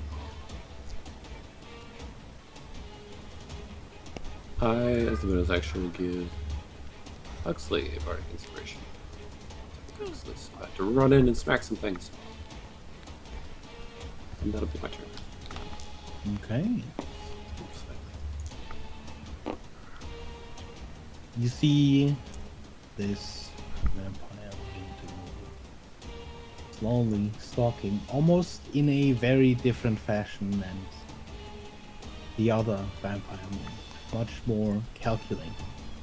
And once again, he holds out his blade towards Red. Ah, counterspell. You counterspell again? Yes. Okay. You counterspell. And it is also going to use its gaze on you. Go ahead and make me a DC 19 wisdom save. Seems unlikely, but possible. Fail. Wait, that's still a fail? Yep. No. So You close. are paralyzed with fear for 1 minute. You can make a new save at the end of each of your turns. Okay. And that is its turn. Huxley.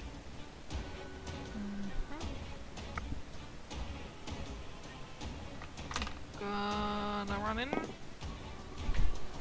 Gonna rage.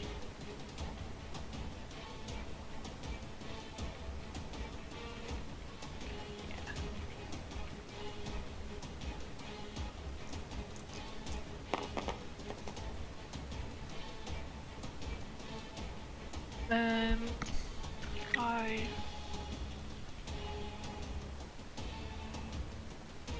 okay. I'm like surrounded by a force field, and then I'll go attack twice.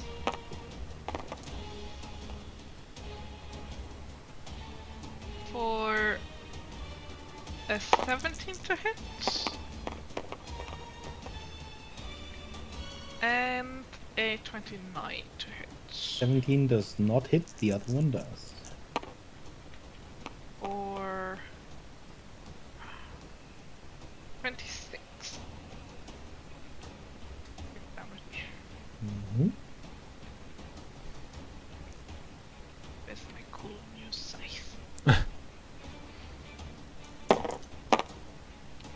says it's a glaive, and a glaive does a d10, right? Yes. Slashing. That's my turn. Okay. I'll try to kind of like stand, I At guess, the in end front of your it. turn, with a legendary action. Actually, let's see.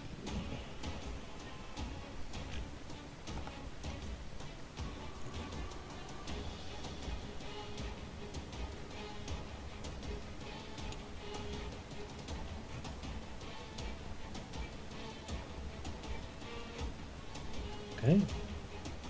Everyone within 10 feet, which is everyone. Go ahead and make me a DC 21 Dex saving throw. 21, he says. You I'm see paralyzed. this vampire lashing out with its wings.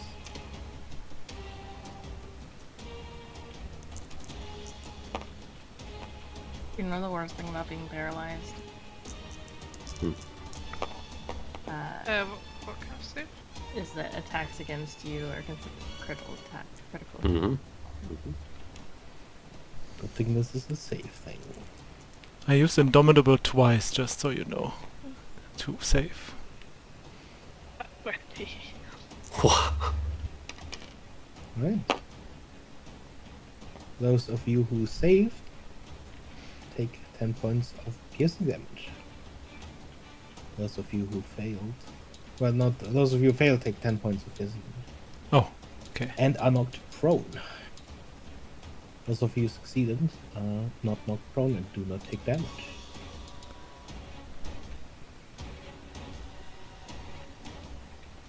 Rolling. I just imagine I'm like a statue that just Topples over, yeah. Okay, so Red and Evelyn are prone. Mm-hmm. And then it is also the creature's turn. And guess what it's gonna do? I don't need to roll yet, it doesn't cost me. It is going to jump on Red. Uh-huh. There's this very convenient shoulder that is already Goodness gracious. kind of wounded. Can you go ahead and make me a DC 21 Constitution saving throw? sure. Maybe.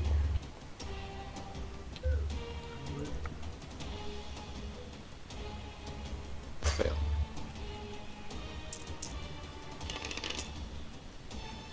You take 36 points of necrotic damage that reduce your maximum hit points. You get another level of exhaustion as well. And Oh, no. you see the vampire heal, reconstituting almost its sort of cracked and dry form.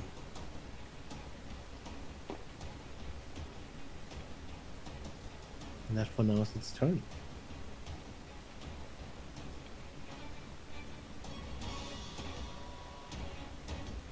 Evelyn. What is this a doorway, Beggar? Mm-hmm. Is it closed? Is it a door? Like is it like a hall? You see an open path to the next chamber.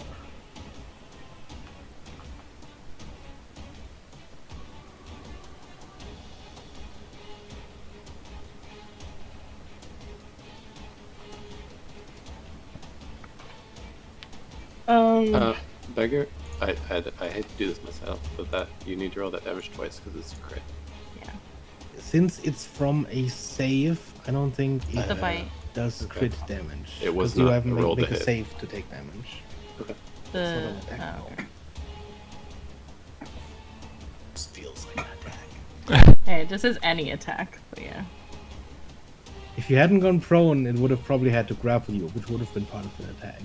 But since you're paralyzed and on the ground, no, it's Yeah. just like when you find a hot dog on the ground, you just pick it up and eat it. No, you don't. Right? No, you don't. No, it's just me. Yeah, yeah, you're right. Oh.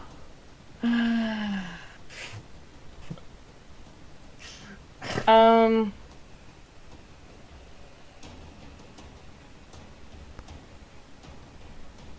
Yes. It's stupid. I'm gonna do it anyways. I'm gonna go ahead and cast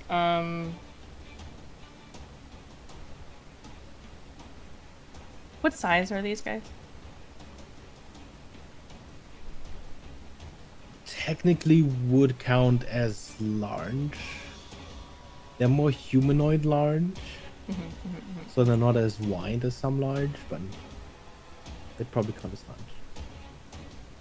Have they seemed relatively quick on their feet? They seemed really quick, yeah. Okay then.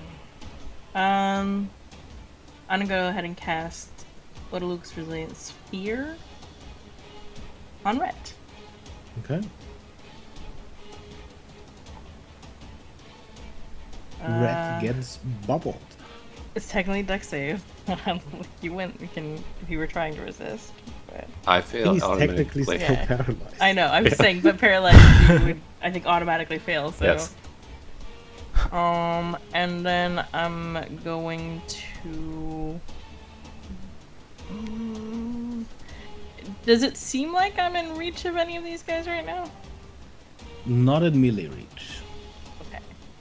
Then I'm going to back up.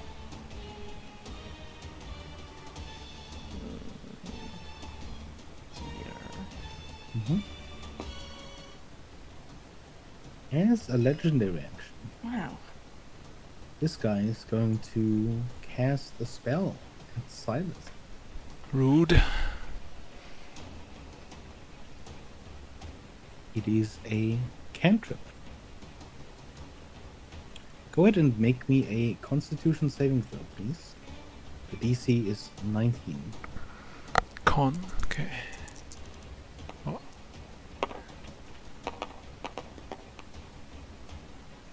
Yep. 27. Okay. This one does not take effect. My What a character's shame. cantrips. Worth it. Silas, Yes. your turn. Alright, this is getting annoying.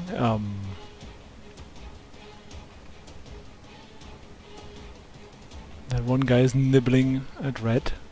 Who's in a nibble bubble at Red. now? Or Mhm. something? You've seen this bubble. Yeah, yeah, I remember the This bubble. is the anti-nibbling bubble. Okay, so I don't have to feel too protective of Red right now, so might as well go on the offense. I think I will use an action surge to try knock the shit out of this guy.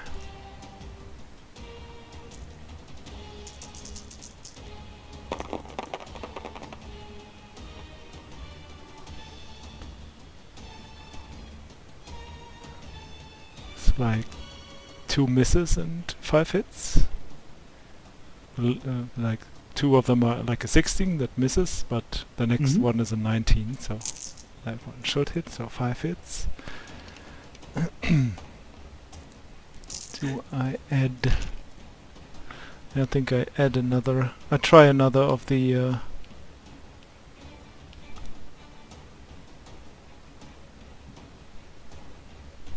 Oh yeah, mhm. bubble worm. Use another goading attack, I guess. So it has to make another save.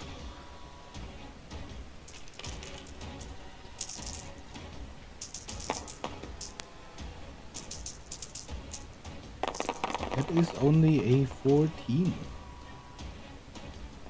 to save. Okay, so it has disadvantage on all other creatures but me. And it also takes 65 damage. 65. Alright. Starting to look fairly damaged. Red, go ahead and make me that save. It's 18. DC 21 con save. No, No, 21. wait, hold on. Never mind. DC 19 wisdom. Still no. I was looking at the wrong ability. Apologies. It's okay. I'm in bubble. It'll be fine.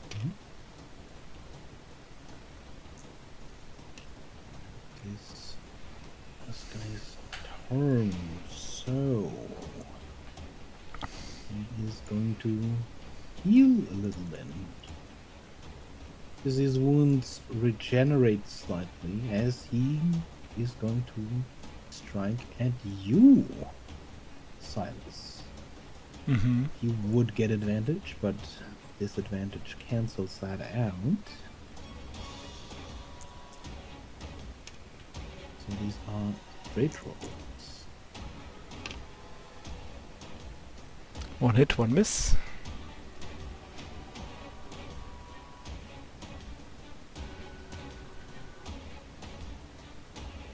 Mm. 10 points of piercing damage.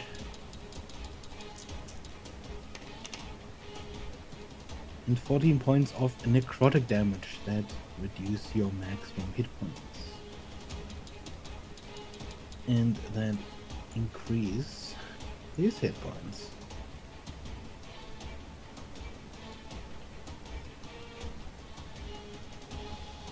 And that is his attack turn. Done. Huxley.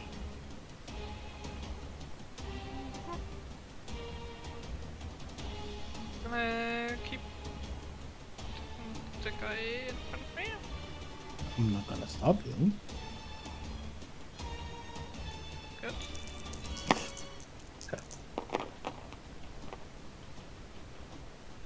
That is a 26 to hit. Certainly it. And the second attack is a 27 to hit.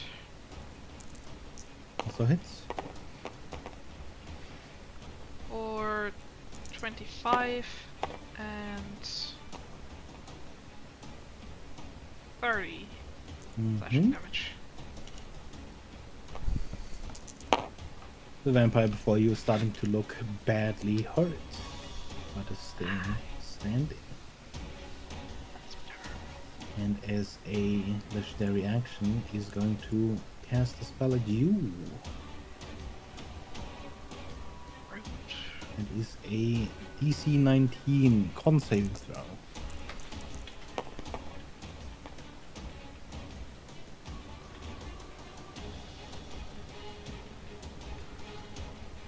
That's a 19. Okay. You resist.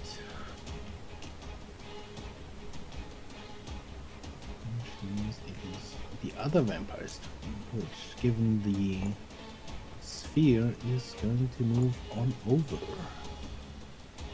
and attack Silas.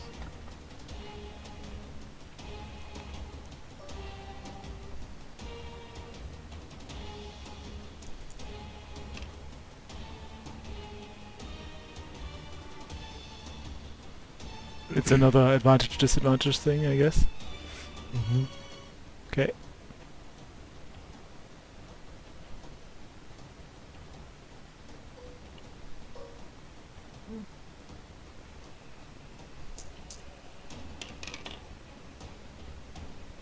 That is 36 points of slashing damage, and you are grappled. Until this grapple ends, you are restrained. The escape DC is 21. Let me go, damn it. And that is its turn. At the Evelyn. end of its turn, Mm-hmm. can it make a DC 16 charisma saving throw? Charisma. Plus 11 still. Even this old and desiccated. 21, unfortunately. Alright, I can't use my Chronomancer eyepiece to teleport it back.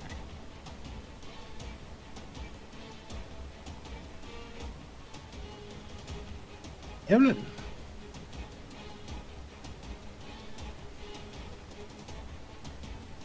I'm going to cast a spell at this one here. Mm-hmm. I need an intelligence saving throw. DC is 20. Found my weakness. That's a -3.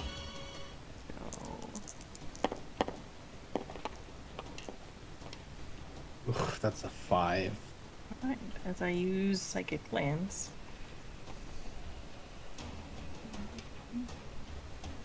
It takes 18 points of psychic damage and is incapacitated until the start of my next turn. Mm-hmm.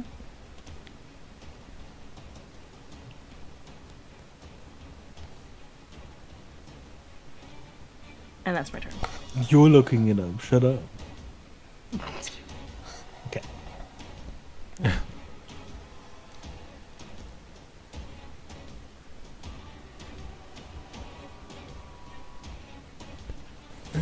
Uh-huh. You are technically still restrained, Mm-hmm. even as the grappling creature is incapacitated. It will, however, give you advantage. Was a strength save, right, to get out of there? It is athletics. The DC is currently 21. Sure. I mean, there would be an action, right? Might as Yes. well use Misty Slip to appear behind this guy Fair enough. and attack You escape the that grapple. one. 3 times, because I already used my bonus action.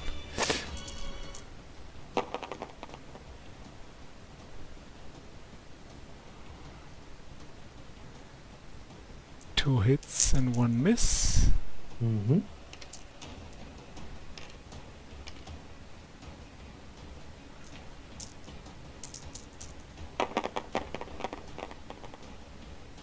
One double in there.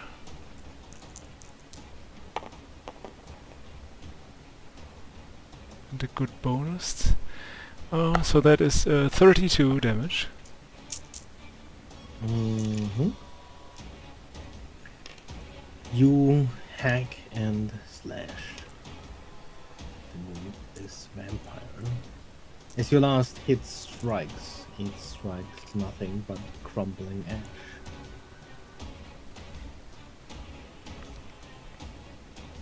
As with a clank, a sword falls to the ground. No, this one, Hux. Let's do it. Just approaching the other one with my movement and just preparing the fight. That's my turn. Red, go ahead and give me a save.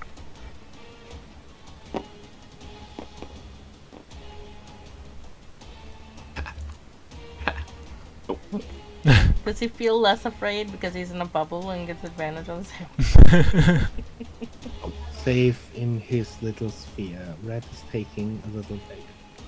Yeah. I'm tired. Huxley. I am going to move and strike.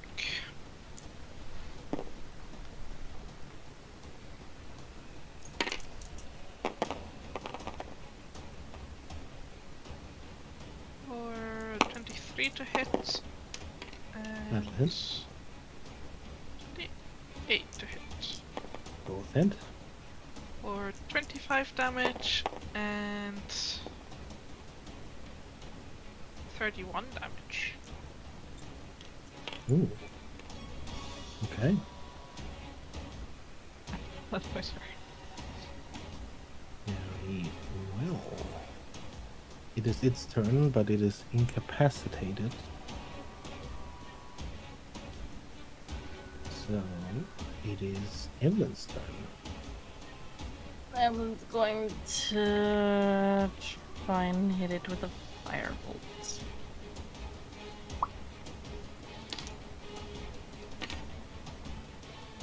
A natural 20. That will Nice. certainly hit. 10. Twice.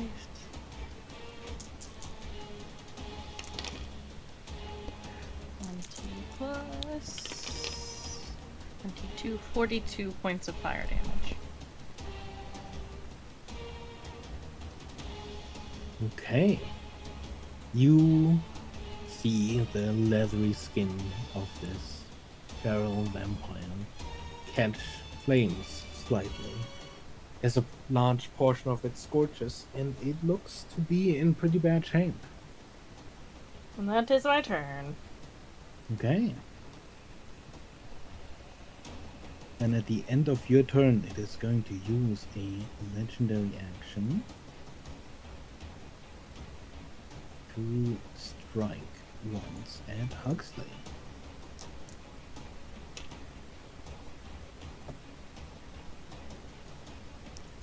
It's a 27 to hit. That hit.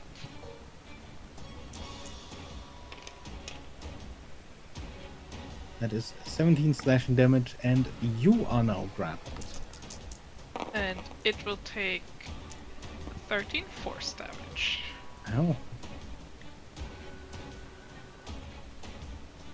Okay. Silas. Yeah, I'm gonna slash at the thing.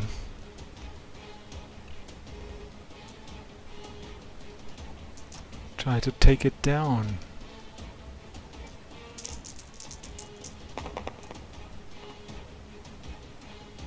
Three hits, one miss. Mm-hmm.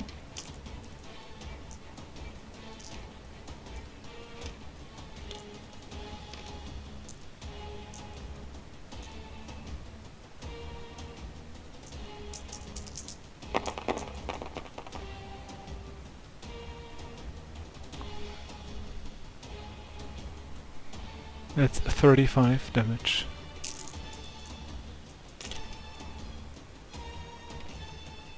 D5. Okay. Looks really bad, but it's still up. That's my turn. Rhett, go ahead and give me that save. Mm-hmm.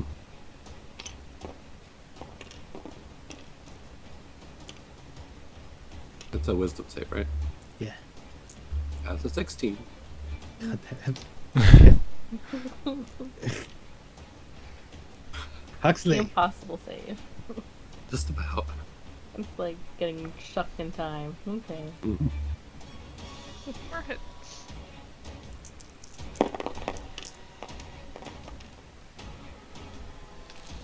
19 to hit.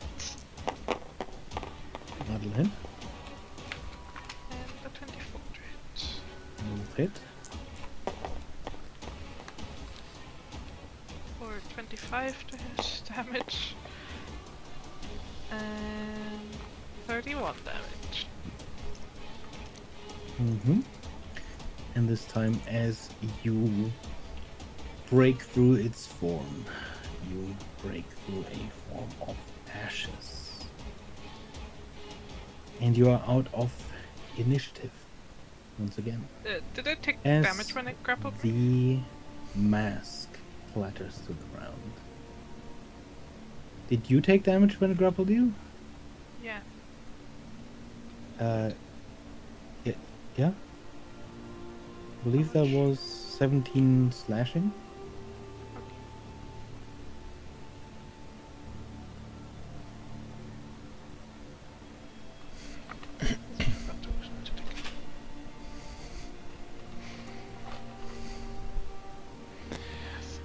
Alright, not leaving the path anymore. That was on me.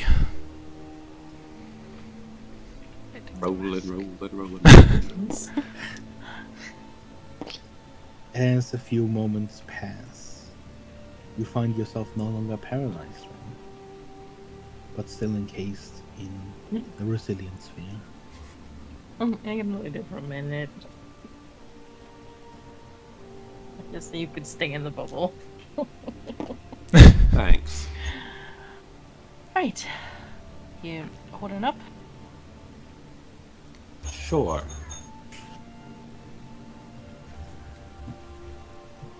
But we'll go This ahead. is a bit exhausting. Yeah. Seems like it. This is fun. But we'll go ahead and drop the bubble. Okay. These weird wounds hurt like shit. I hate them. Yeah, Just don't get hit. for sure. Did you I mean, you're right. want to grab the mask and sword and tuck those away for later? Yeah, And just try and sure. push forward. Sure. I mean, Silas picks up the sword. Okay. Also would like to take a look at the mask later on. But for now, the sword.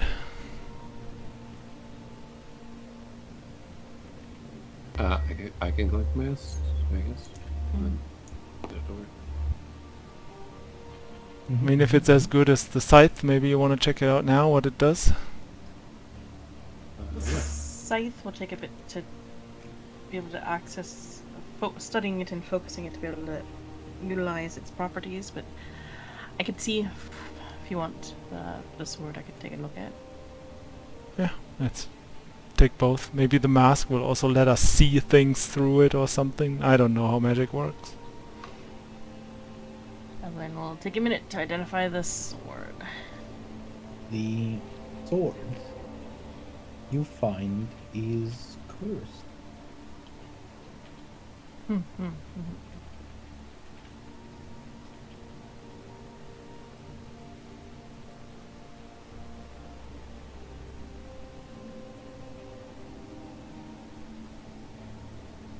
I can do the same thing for the mask. I don't believe you'd want to take up this sword. It is cursed. You can do a bit more damage to smaller or larger creatures, but you'll essentially have a harder time using any other weapon other than this one. And you heal less.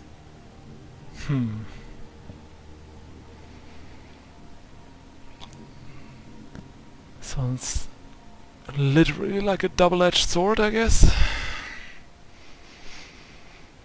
Quite. Is Red identifying the map? Yes. Okay. It is not cursed. However, you'd probably not want to wear it.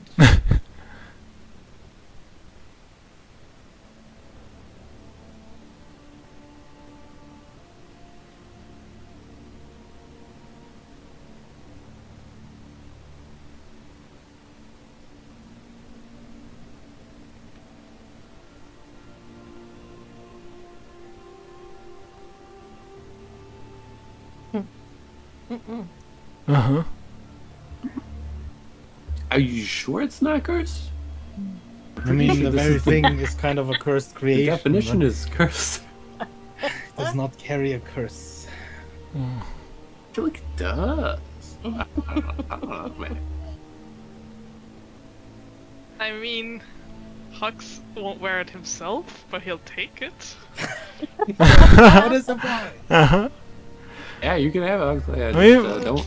You can't What does that remove it mean? yourself anymore, because you can't speak the command word as soon as you put it on. But you don't have to eat anymore. So there's that. I think Huxley's gonna put it on a wizard someday. Probably. 100%. This is like the Definitely. perfect Hux item again. Oh. Think about it. Beggar, it looks like... Is this a path, like a doorway right here? Mm-hmm. Did the path both continue this way and this way? I've cleared? You see that both ways there doesn't appear to be ash. There is a path. It kind of splits here. It looks like possibly a dead end up ahead though. And then it continues on through this passage. Is that some guy curse thrown up there? I mean, I assume we can easily Does it look see like a bowl or Something. You see this sort of, bowl-shaped or brazier-shaped structure at the top of these stairs, on top of a pedestal. The gate to your right appears to be locked and barred. You can easily see through, but I see. currently closed. Everyone will go take a glance at the bowl here. Does it look more like a ceremonial bowl, or is it more like a brazier? It appears to be some sort of ceremonial bowl. The inside of it is painted this deep red. And despite the paint, there are also flecks of dried blood at the bottom.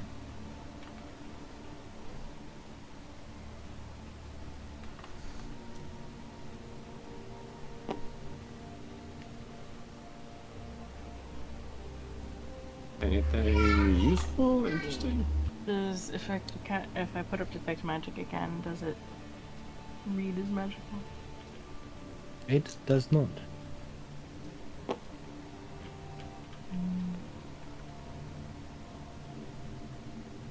Oops.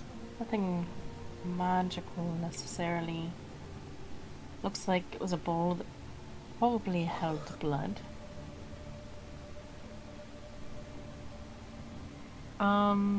Does it look like the bowl is attached to the like Go ahead the and table that's roll on? me an investigation roll.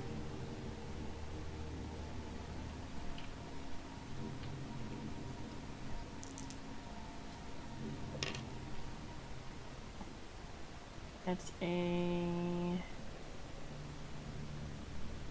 16.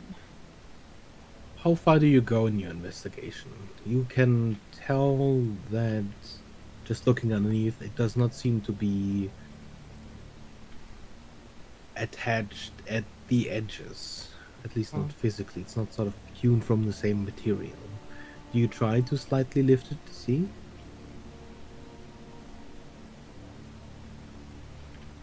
Nice scene, Indiana Jones.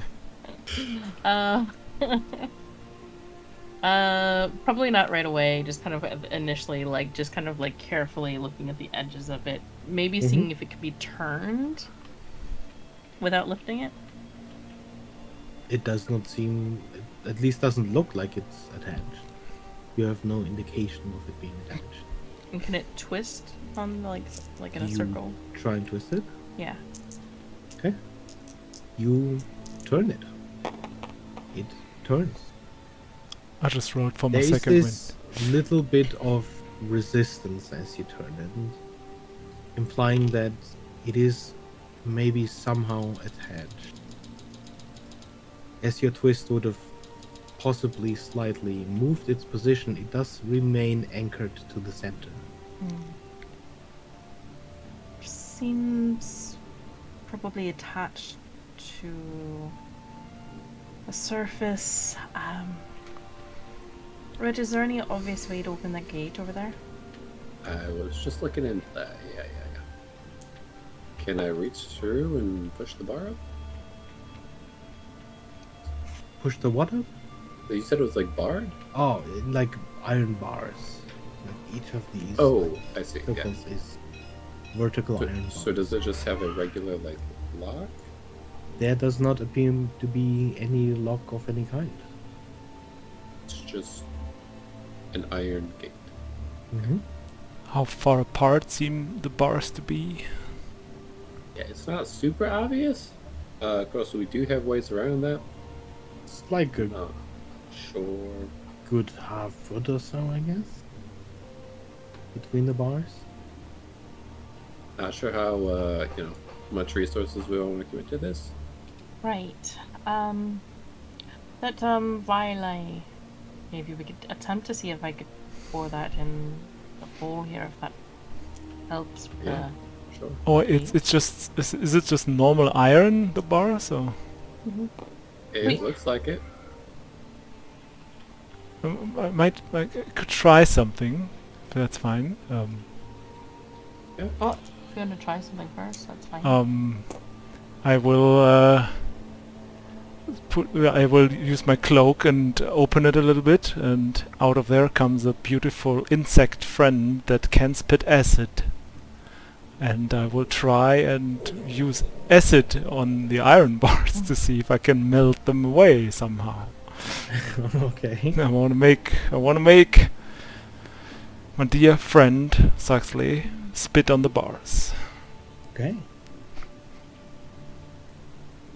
Suxley spits at command at the bars, and you see this glob of acid splashing at the bar, sort of hitting the bars around, and a deal of acid also falling through and hitting the ground, where it seems to sizzle away.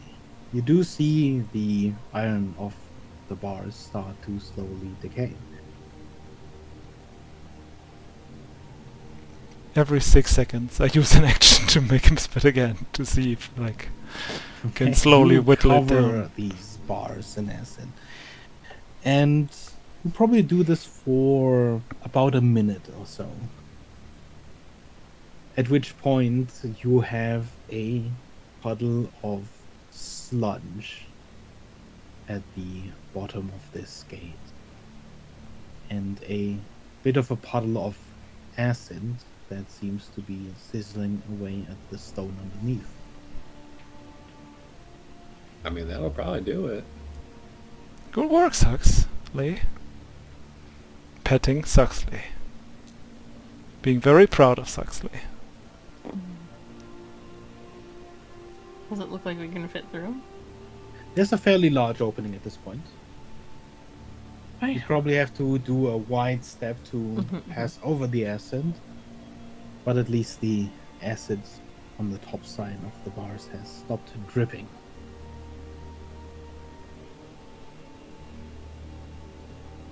Seems like we can go through now.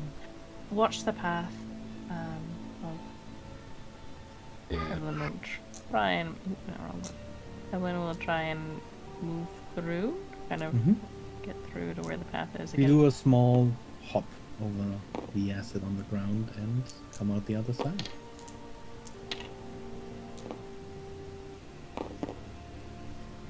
Cautious. It looks like there's another one of those up ahead. Uh-huh.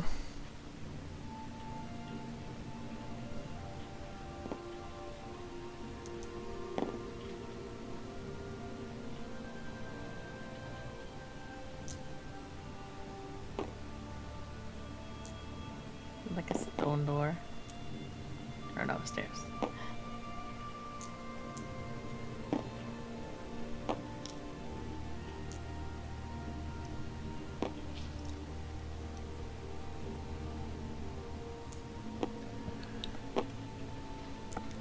Again, you come to a heavy, barred gate, wider than the one before, and again, seemingly without a obvious lock or key.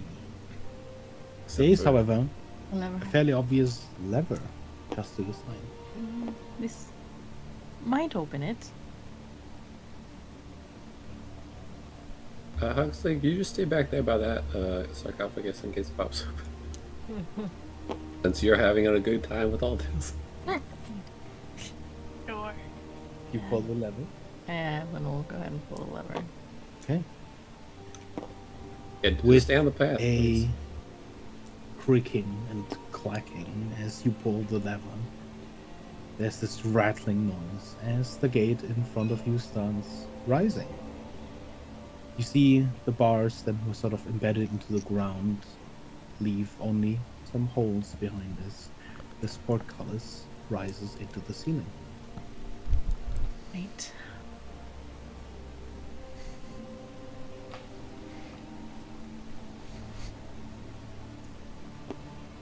for good. Yeah.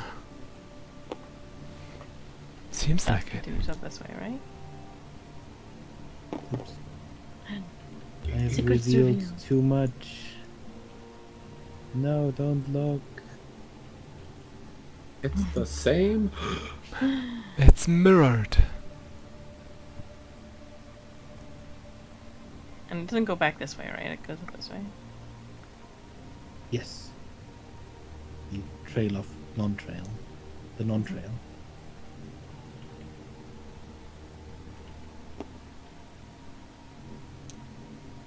Seem like a locked door. It's certainly closed. Detect magic, pick up anything on the door. No. But we'll try and see if the door's locked. If she can open it or not. You push on the door. See? It swings open. I Notably, strangely, without creaking.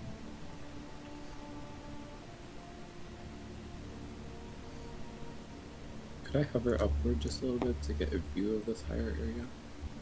Or is that down? That is indeed a higher area. Interesting. We could just make a beeline if we don't touch or disturb the nest. I go straight back. I wonder why this guy went the long way. Maybe that thing's really bad. Somewhere in there.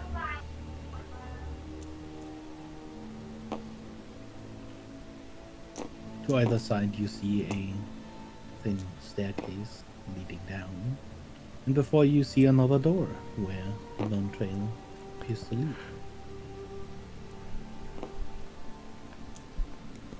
It's a big area. Go ahead and carefully test the door again. Okay, again, Giving it a bit of a swings push. open without much of a creak at all. Right.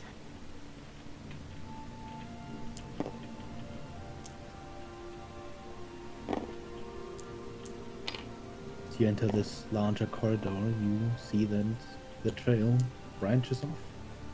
At least this entire corridor, there is no ash to disturb either of these doors. It's hard to say which way you went. Silas, with your passive perception, you notice in this trail of missing ash also some marks on the stone, where it appears like something heavy was dragged from this side to this side.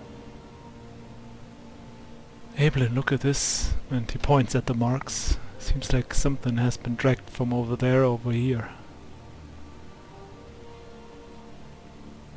Suppose Something we could heavy. go see if something was moved into the next room, then Yeah. that's the direction they were going. She'll again try and initially lightly, and then a little bit more forcefully if it doesn't. There is a slight resistance as you push on this door, but as you push a little harder, there's a creaking as it swings open.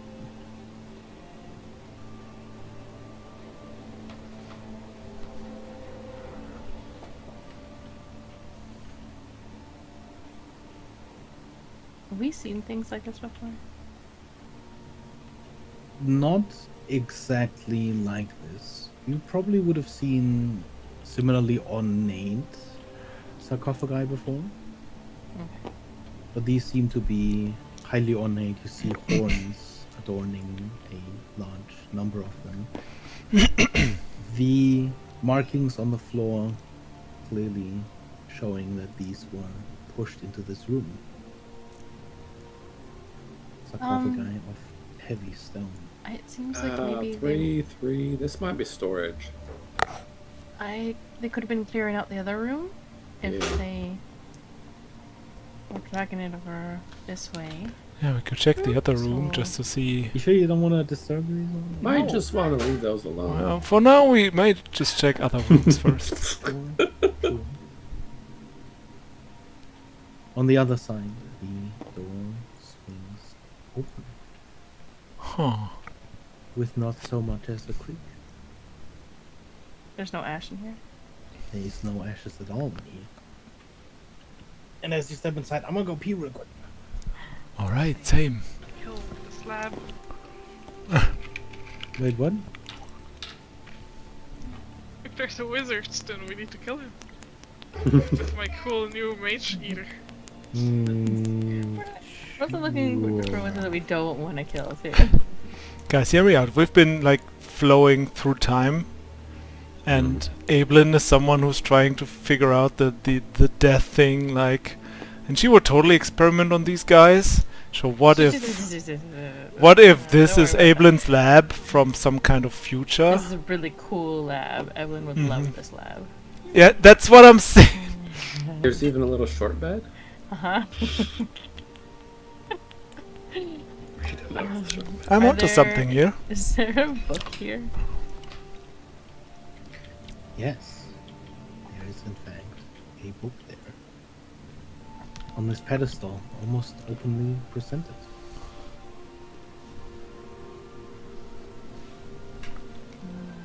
Looks. Is it open? You said it's open though? It's wide open. And if Evelyn looks at it, can she read it? Yes. I'm not gonna touch anything here.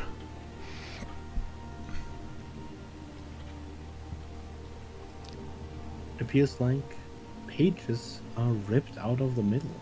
Quite a lot of them, in fact.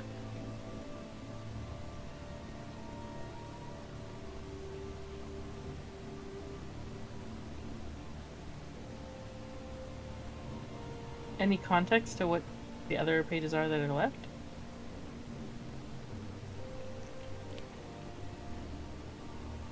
None that you can tell. You can read what's on the first page and on the last. What do those say? Oh, What is it? I was zoomed in there. I was looking in the room.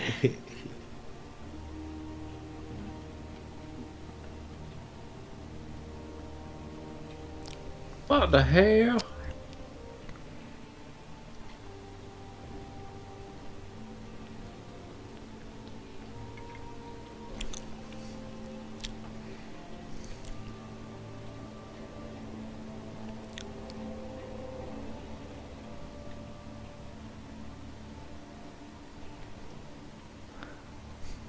It says something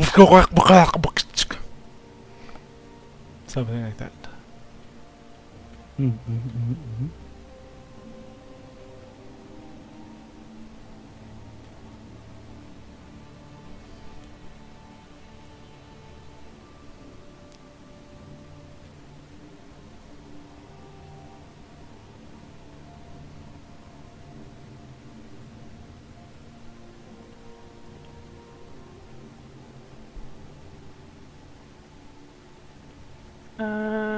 Evelyn will attempt to cast comprehend language. Can she read what it says if she casts that? She cannot. Okay, so would it make she was back and forth on if it was a different language or if it was a like a cipher kind of thing. It's most likely a cipher.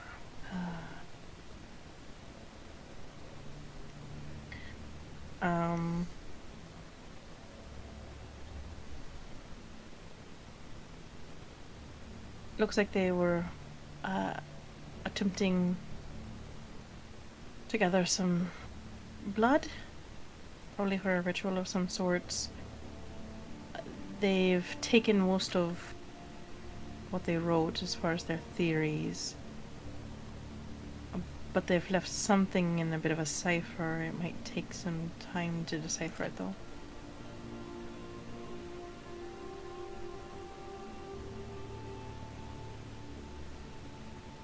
Yeah, maybe.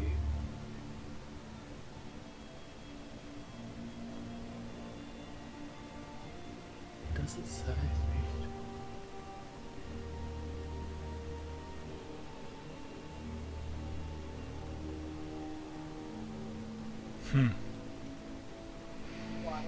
So about these stone chests,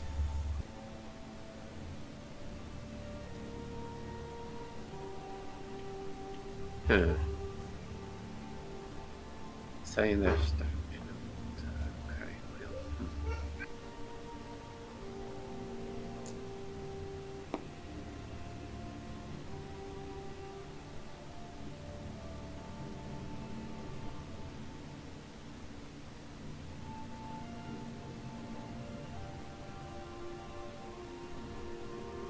I wonder if, well, we should probably take this book if we can remove it and see if it all recognizes the handwriting. Right. I'm just staring at it for a minute longer.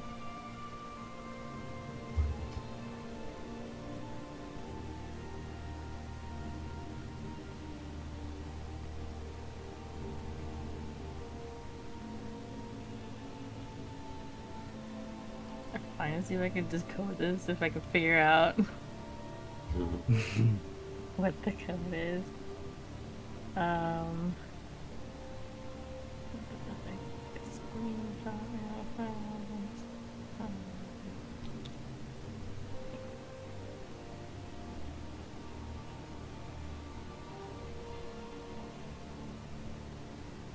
Everyone will just kind of be staring at the book for a minute if anyone else is looking at anything. Sure.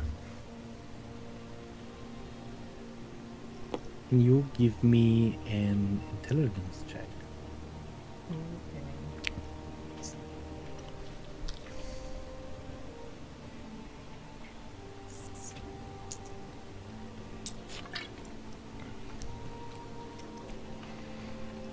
Only 14.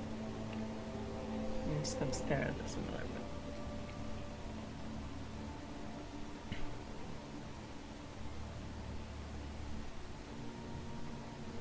Mm-hmm.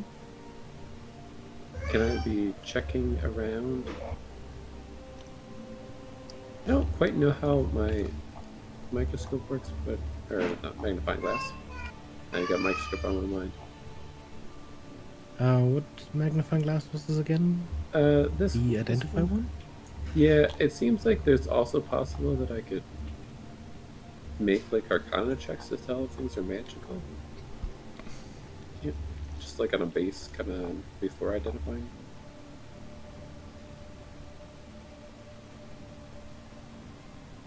I can't.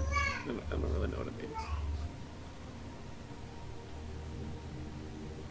Since Evelyn is not like going around detecting magic, Okay. I want to just kind of like check around and look at things and. Go check ahead and books. roll me investigation roll.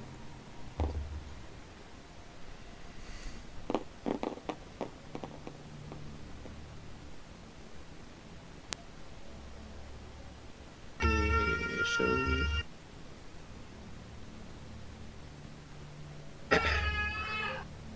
So the thing is, Yeah. that's a natural 1. -4 is a -3. Uh-huh. My eyes are so tired. I lost You look around, you've seen desks like this for so many years. Every time Evelyn has a desk anywhere, it's a similar kind of chaos. It's certainly sorted and ordered, but there's just so many small flasks and books and trinkets. None that particularly stand out to you. The books that are open appear to show some kind of schematics, some formula or something similar. It's squiggles and line, and none that you can decipher or read. Is this chest obviously locked?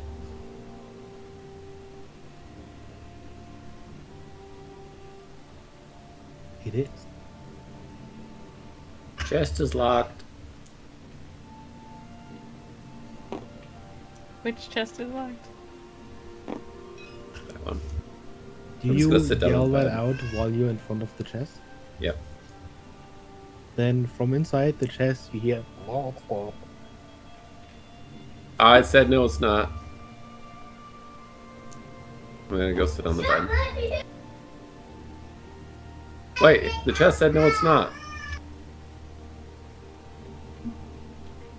I'm sorry, what? I said the chest is locked, and then the chest said no, it's not. I think I might have lost too much blood Did today. the chest talk to us right now? I don't. Did you hear it too, Hux? Because we got hit by this weird necrotic energy. Yeah. Maybe you can go talk to Huxley. It seems like you're kind of chest. Maybe your weapon is gonna talk to the chest. Maybe there's a wizard in the chest. Did I open the chest? Yeah, sure. I tried to like break it open.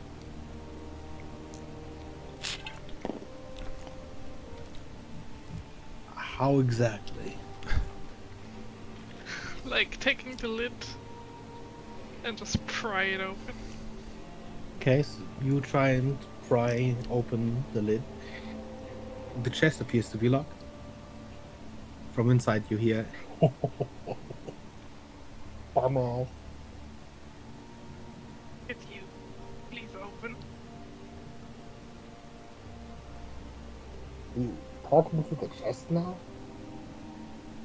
Yeah. Or tough luck, can't hear you. Do I need to use my weapon? I'm gonna hack it open. Oh yeah? Yeah. I have an axe.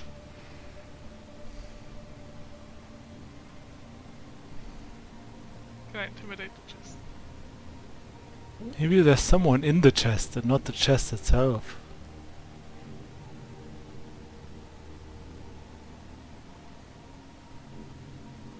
Well, then they won't have a problem with me Opening it, yeah. breaking the chest. True. Just saying, be careful. If there's someone in the chest, you don't want to hurt them. What? I said, with those noodle arms? Ooh. Wow. I will punch the chest with my bare fist. Go ahead and roll me an attack roll. Just to see if you crit. Recklessly? Sure. Wait, reckless.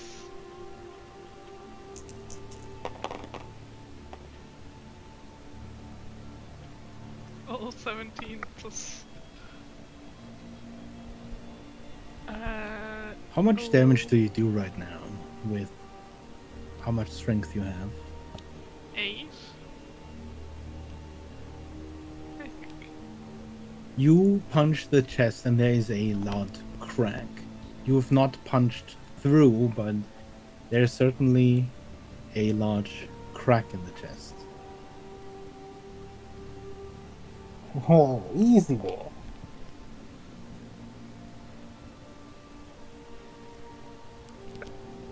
Could you ask it just to open? I did. Did you say Blaze? Yeah, I did. Oh, well. Good enough. Can I peek into the hole that I punched? There's a crack in the side, but there's not really much you can see in there.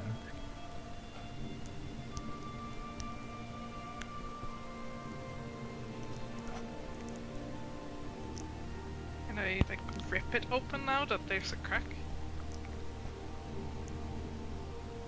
Just give me an athletics check.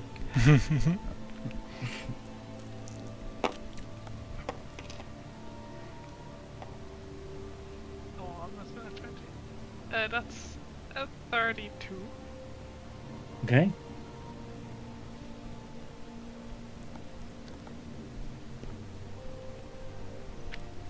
You place your hand on either side inside this crack and then rip open the chest.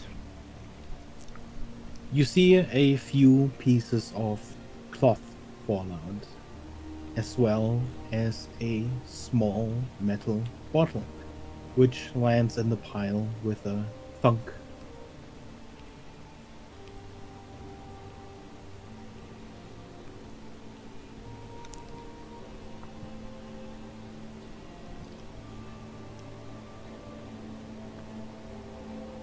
Huh? What happened? What? What happened? Say that again?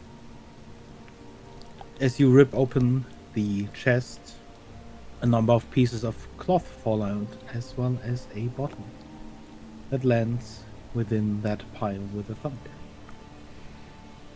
Take the bottle. It looks to be made of metal. It has a strange cap atop of it. Can I tickle the bottle? So what? Can I tickle the bottle? Tickle the bottle? Yeah.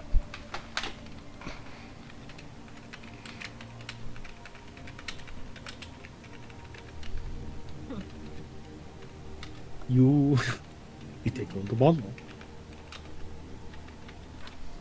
What are you doing?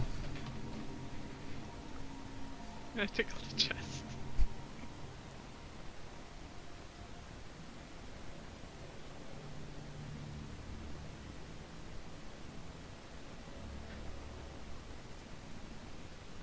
As you hear a voice from your hand, you see the cap of the bottle open and close, almost cartoonishly, as if it was a mouth.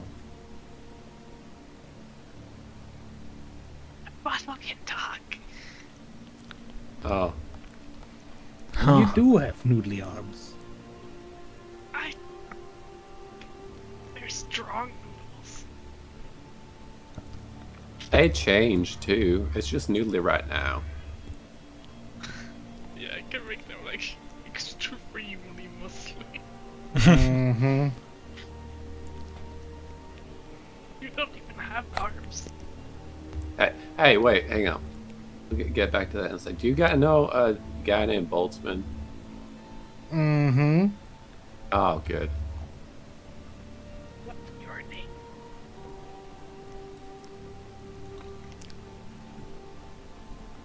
You may call me Mr. Bottle.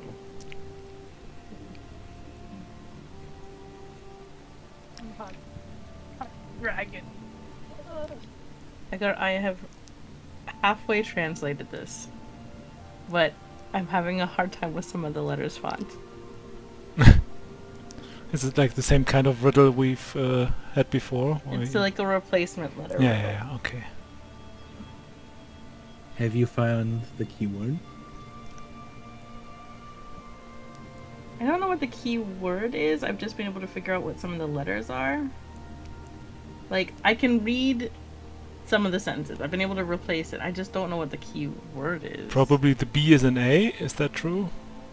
That's what Well, I like, so thought the that first sentence says the vampires would never deign to admit it, but their blood curse has an origin they are perhaps the oldest that they must be aware of, and have kept secret. My hypothesis is that this may be true. There's no punctuation throughout this. True for lycanthropy as well. I thought I may prove by finding they're more primitive something. It'll be more difficult, no doubt. Their penchant for more simplistic means certainly imply I will not find a ready-made pool of viable something blood. It's something I haven't figured out. With this knowledge, I can at least brace for a much less graceful research environment if that's where I'm at. Thank you. I think I keep reading some of the B's and the H's and the Q's, and I keep retyping them wrong into my like little Excel spreadsheet. I think you got it. Yay!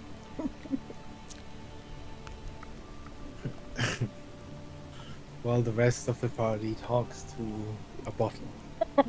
Mm-hmm. Evelyn is deciphering the text. Now, every now and then I'm gonna look over at Ablin because we're talking to a bottle and Ablin doesn't care at all. That seems very Evelyn's just suspicious. mumbling under her breath. Yeah. Yeah.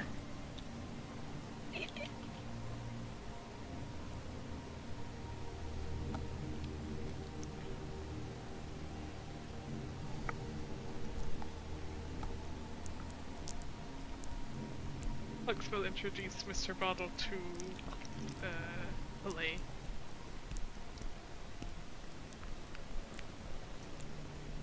Hey, are you sentient, Mr. Bottle? No, I'm just a regular bottle that talks. Idiot. That's pretty cool. Hey. I only have half my blood right now. Give me a break, Dave.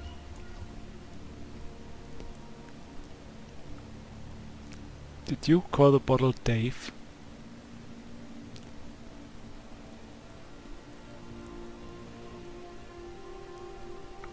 What? What did you call the bottle? I thought I heard. Oh, I said Dave. dude. Oh, dude. I was like, did he say Dave?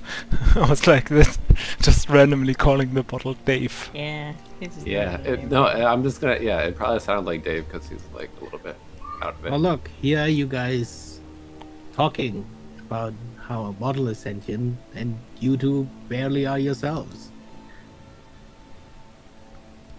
Someone's gonna kind of like quickly At least have like arms. shut the book in her hands with like kind of like a loud clap and just move it to her bag. Oh yeah, and what good Right, are what are those you all doing for you? doing? Talking to a bottle, a very argumentative bottle named Dave. Yeah, it's kind of Side mean. of you. Would Can you we like drink to you? know? Also, the bottle knows Boltzmann, so. There's Hugs is pouring out holding the Dave. bottle. Okay, hold on. Hugs is trying to pour out the bottle. Hugs, can you hold that up for a moment? You turn it upside down and you hear a liquid swishing inside, but as you turn it upside down, there doesn't seem to be anything inside. Nothing's flowing out. Does it look magical with detect magic? It very much looks magical with detect magic. Okay, I just wanted to make sure there wasn't somebody tiny inside the bottle somehow. Just saying. Oh no, my insides. Just I kidding. will reach out a hand and work on casting Identify. She's not talking to the bottle, she refuses. That's Like- Evelyn. And that's Silas. And And that's you Reg. also trying to tickle me? Hey, I'm talking to you. He doesn't usually Do talk you need to to bottles. concentrate? You need to concentrate while you're doing that? La la la la la la la. It's just annoying orange as a bottle. You know what? I'm gonna cast silence. Just Evelyn, saying. you identify.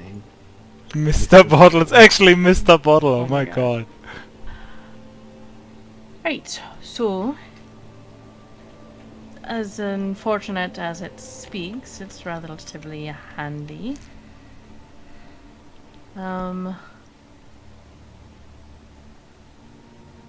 You can attempt to pour a potion out of it, Guy.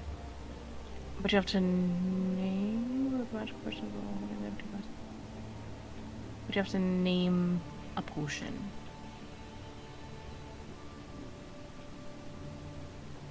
When you do so, and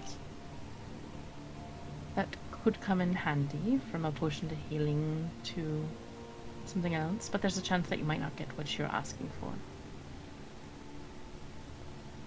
Hugs will immediately try Only- it out. Yeah. By Something. asking for what was it called? The potion of dragon. Make it become a dragon. Is there a potion? Interesting. Yeah. Sorry. It Don't has got to that be, one. It Also, has to be. fuck you. It needs to be a specific potion. that is limited in its capabilities, so it can only do several potions.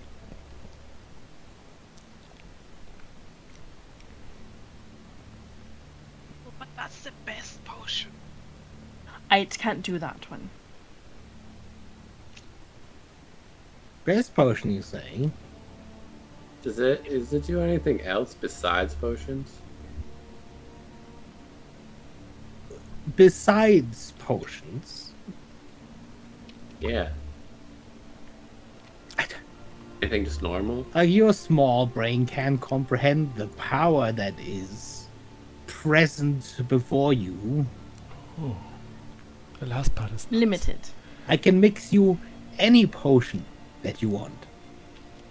Except the I potion has just become need dragon. to drink it first. Oh, I can give it to you. There's so much you can do with Oh, potions. crap. You can make someone poisoned, you can make them explode, you can make them faster, you can make them turn into shit. Make a dragon. Never underestimate a potion. Right, we can have so many dragon potions. I You mean, have to add it, so you'd have to essentially give it the properties so it can understand how to recreate it. Well, I gotta have a taste of it. We can give it the potion from the shop. yeah. To be fair, that is probably the best. But you can do some simple things as well that you might appreciate, Hux. It could give you beer or honey or oil. Mayonnaise. vinegar, All the You mayonnaise. wanna drink some mayonnaise? or Kinda. wine. And I like say mayonnaise and then like drop it directly to my mouth. Quit. You say mayonnaise and attempt to drink it, and I want to walk away. you pour a bunch of mayonnaise into your mouth. Oh no.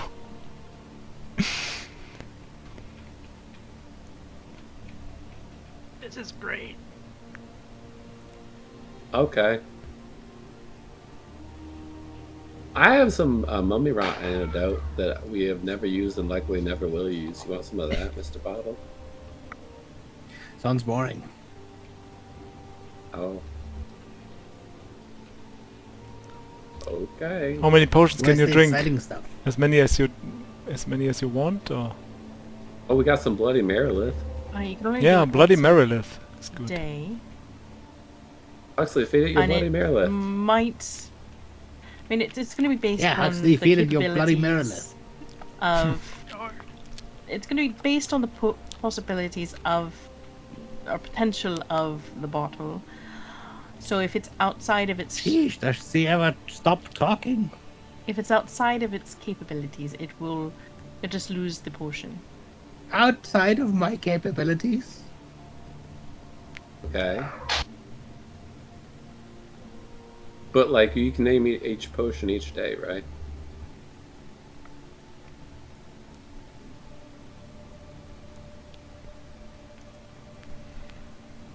That's a question for the wording I wasn't sure about, Beggar. I can't tell if it says once you've named a potion, it can't be named again until the next dawn. Does it just mean that potion can't be used until the next dawn? I does it mean- believe so. Okay. So you could potentially Otherwise, use I feel every like it potion. would have been written differently. Right. Yeah, it's because you name Otherwise- one, you roll, and then when you fail the roll, then it just Mhm. doesn't do anything Yeah. for the day, basically. You can't. Well, you can't roll the same potion again, but you could try and roll a different one, which could also fail. Oh, okay. I see. So it's, like, fairly likely to get some healing. I'm fairly certain. Otherwise, it would have been worded: you can't name another potion Right. True. if that was yeah. the case. That's what it wasn't So positive. it's just, I think, about the being. same one can't be named again. But it can take any kind of potion, right? Or it doesn't say it has any problems adjusting to any kind of potion, right? Just says pour the potion It in. can recreate them. However, I decide the threshold. Yeah, how hard it is. But it can recreate all of them. It just might be very hard, right? Technically, probably yes. At least the standard ones, To I the guess. best of your knowledge. I guess Like the a bloody potion of dragon. Merilith. It's probably like a 99. Well, I mean, Why it is was the just potion of common. water breathing so hard to make? Yeah. So I also have some. it's basically the other potions. way around. Oh, It's like right. channel. It's like what's it called? Not Um, channel divinity. Oh. Divine intervention. Divine Nice. intervention. So you roll a 1d100 and you want to roll below the threshold. Yeah. So the dragon one would be like a 10, probably, or like Yeah, around like 5. those numbers. Okay. Pretty good.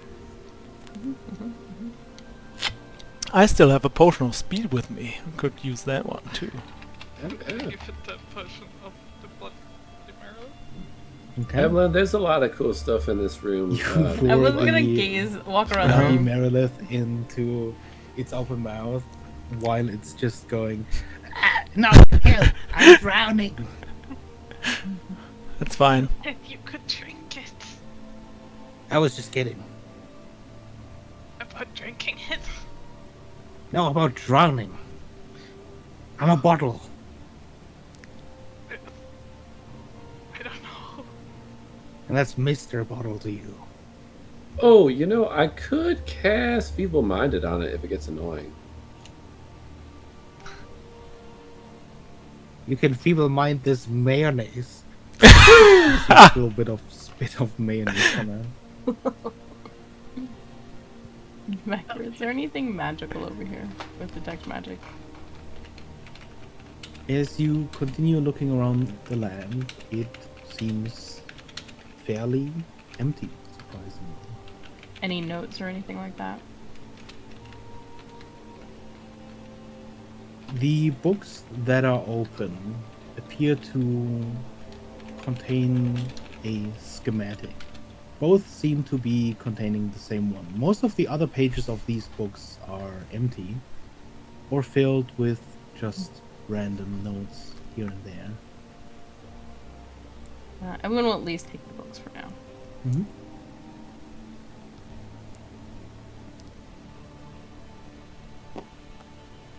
We have to like create a whole table for all the potions we're gonna feed this thing, so we know the thresholds. I guess I'm gonna have to make one. Cause Yeah, you're definitely taking this potion of Mummy Rot Antidote because it's coming out of my bag right now.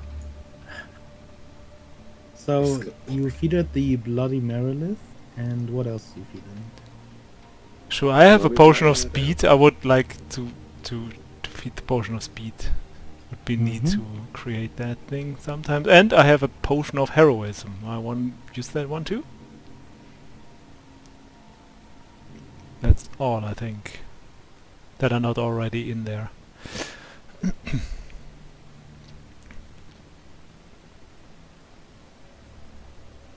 What about explosives? Don't think those Is are it potions. liquid? Can you drink it? Is my potent explosive liquor? The potent explosive would not be liquid. Oh, And as you finish looking around, I would say let's call it here for the day, because I feel like my voice is leaving me. Oh no. Especially with you talking as Mr. Bottle. Yeah. All right. I love Mr. That Bottle. will be it for today's session. Mhm. Thank you guys for the session. Thank you so And much, I will Beggar. Catch you guys either later or around tomorrow. And sorry again, everyone, for being so late. It's all right. No worries. Oh, Alavan, while you are here, do you want to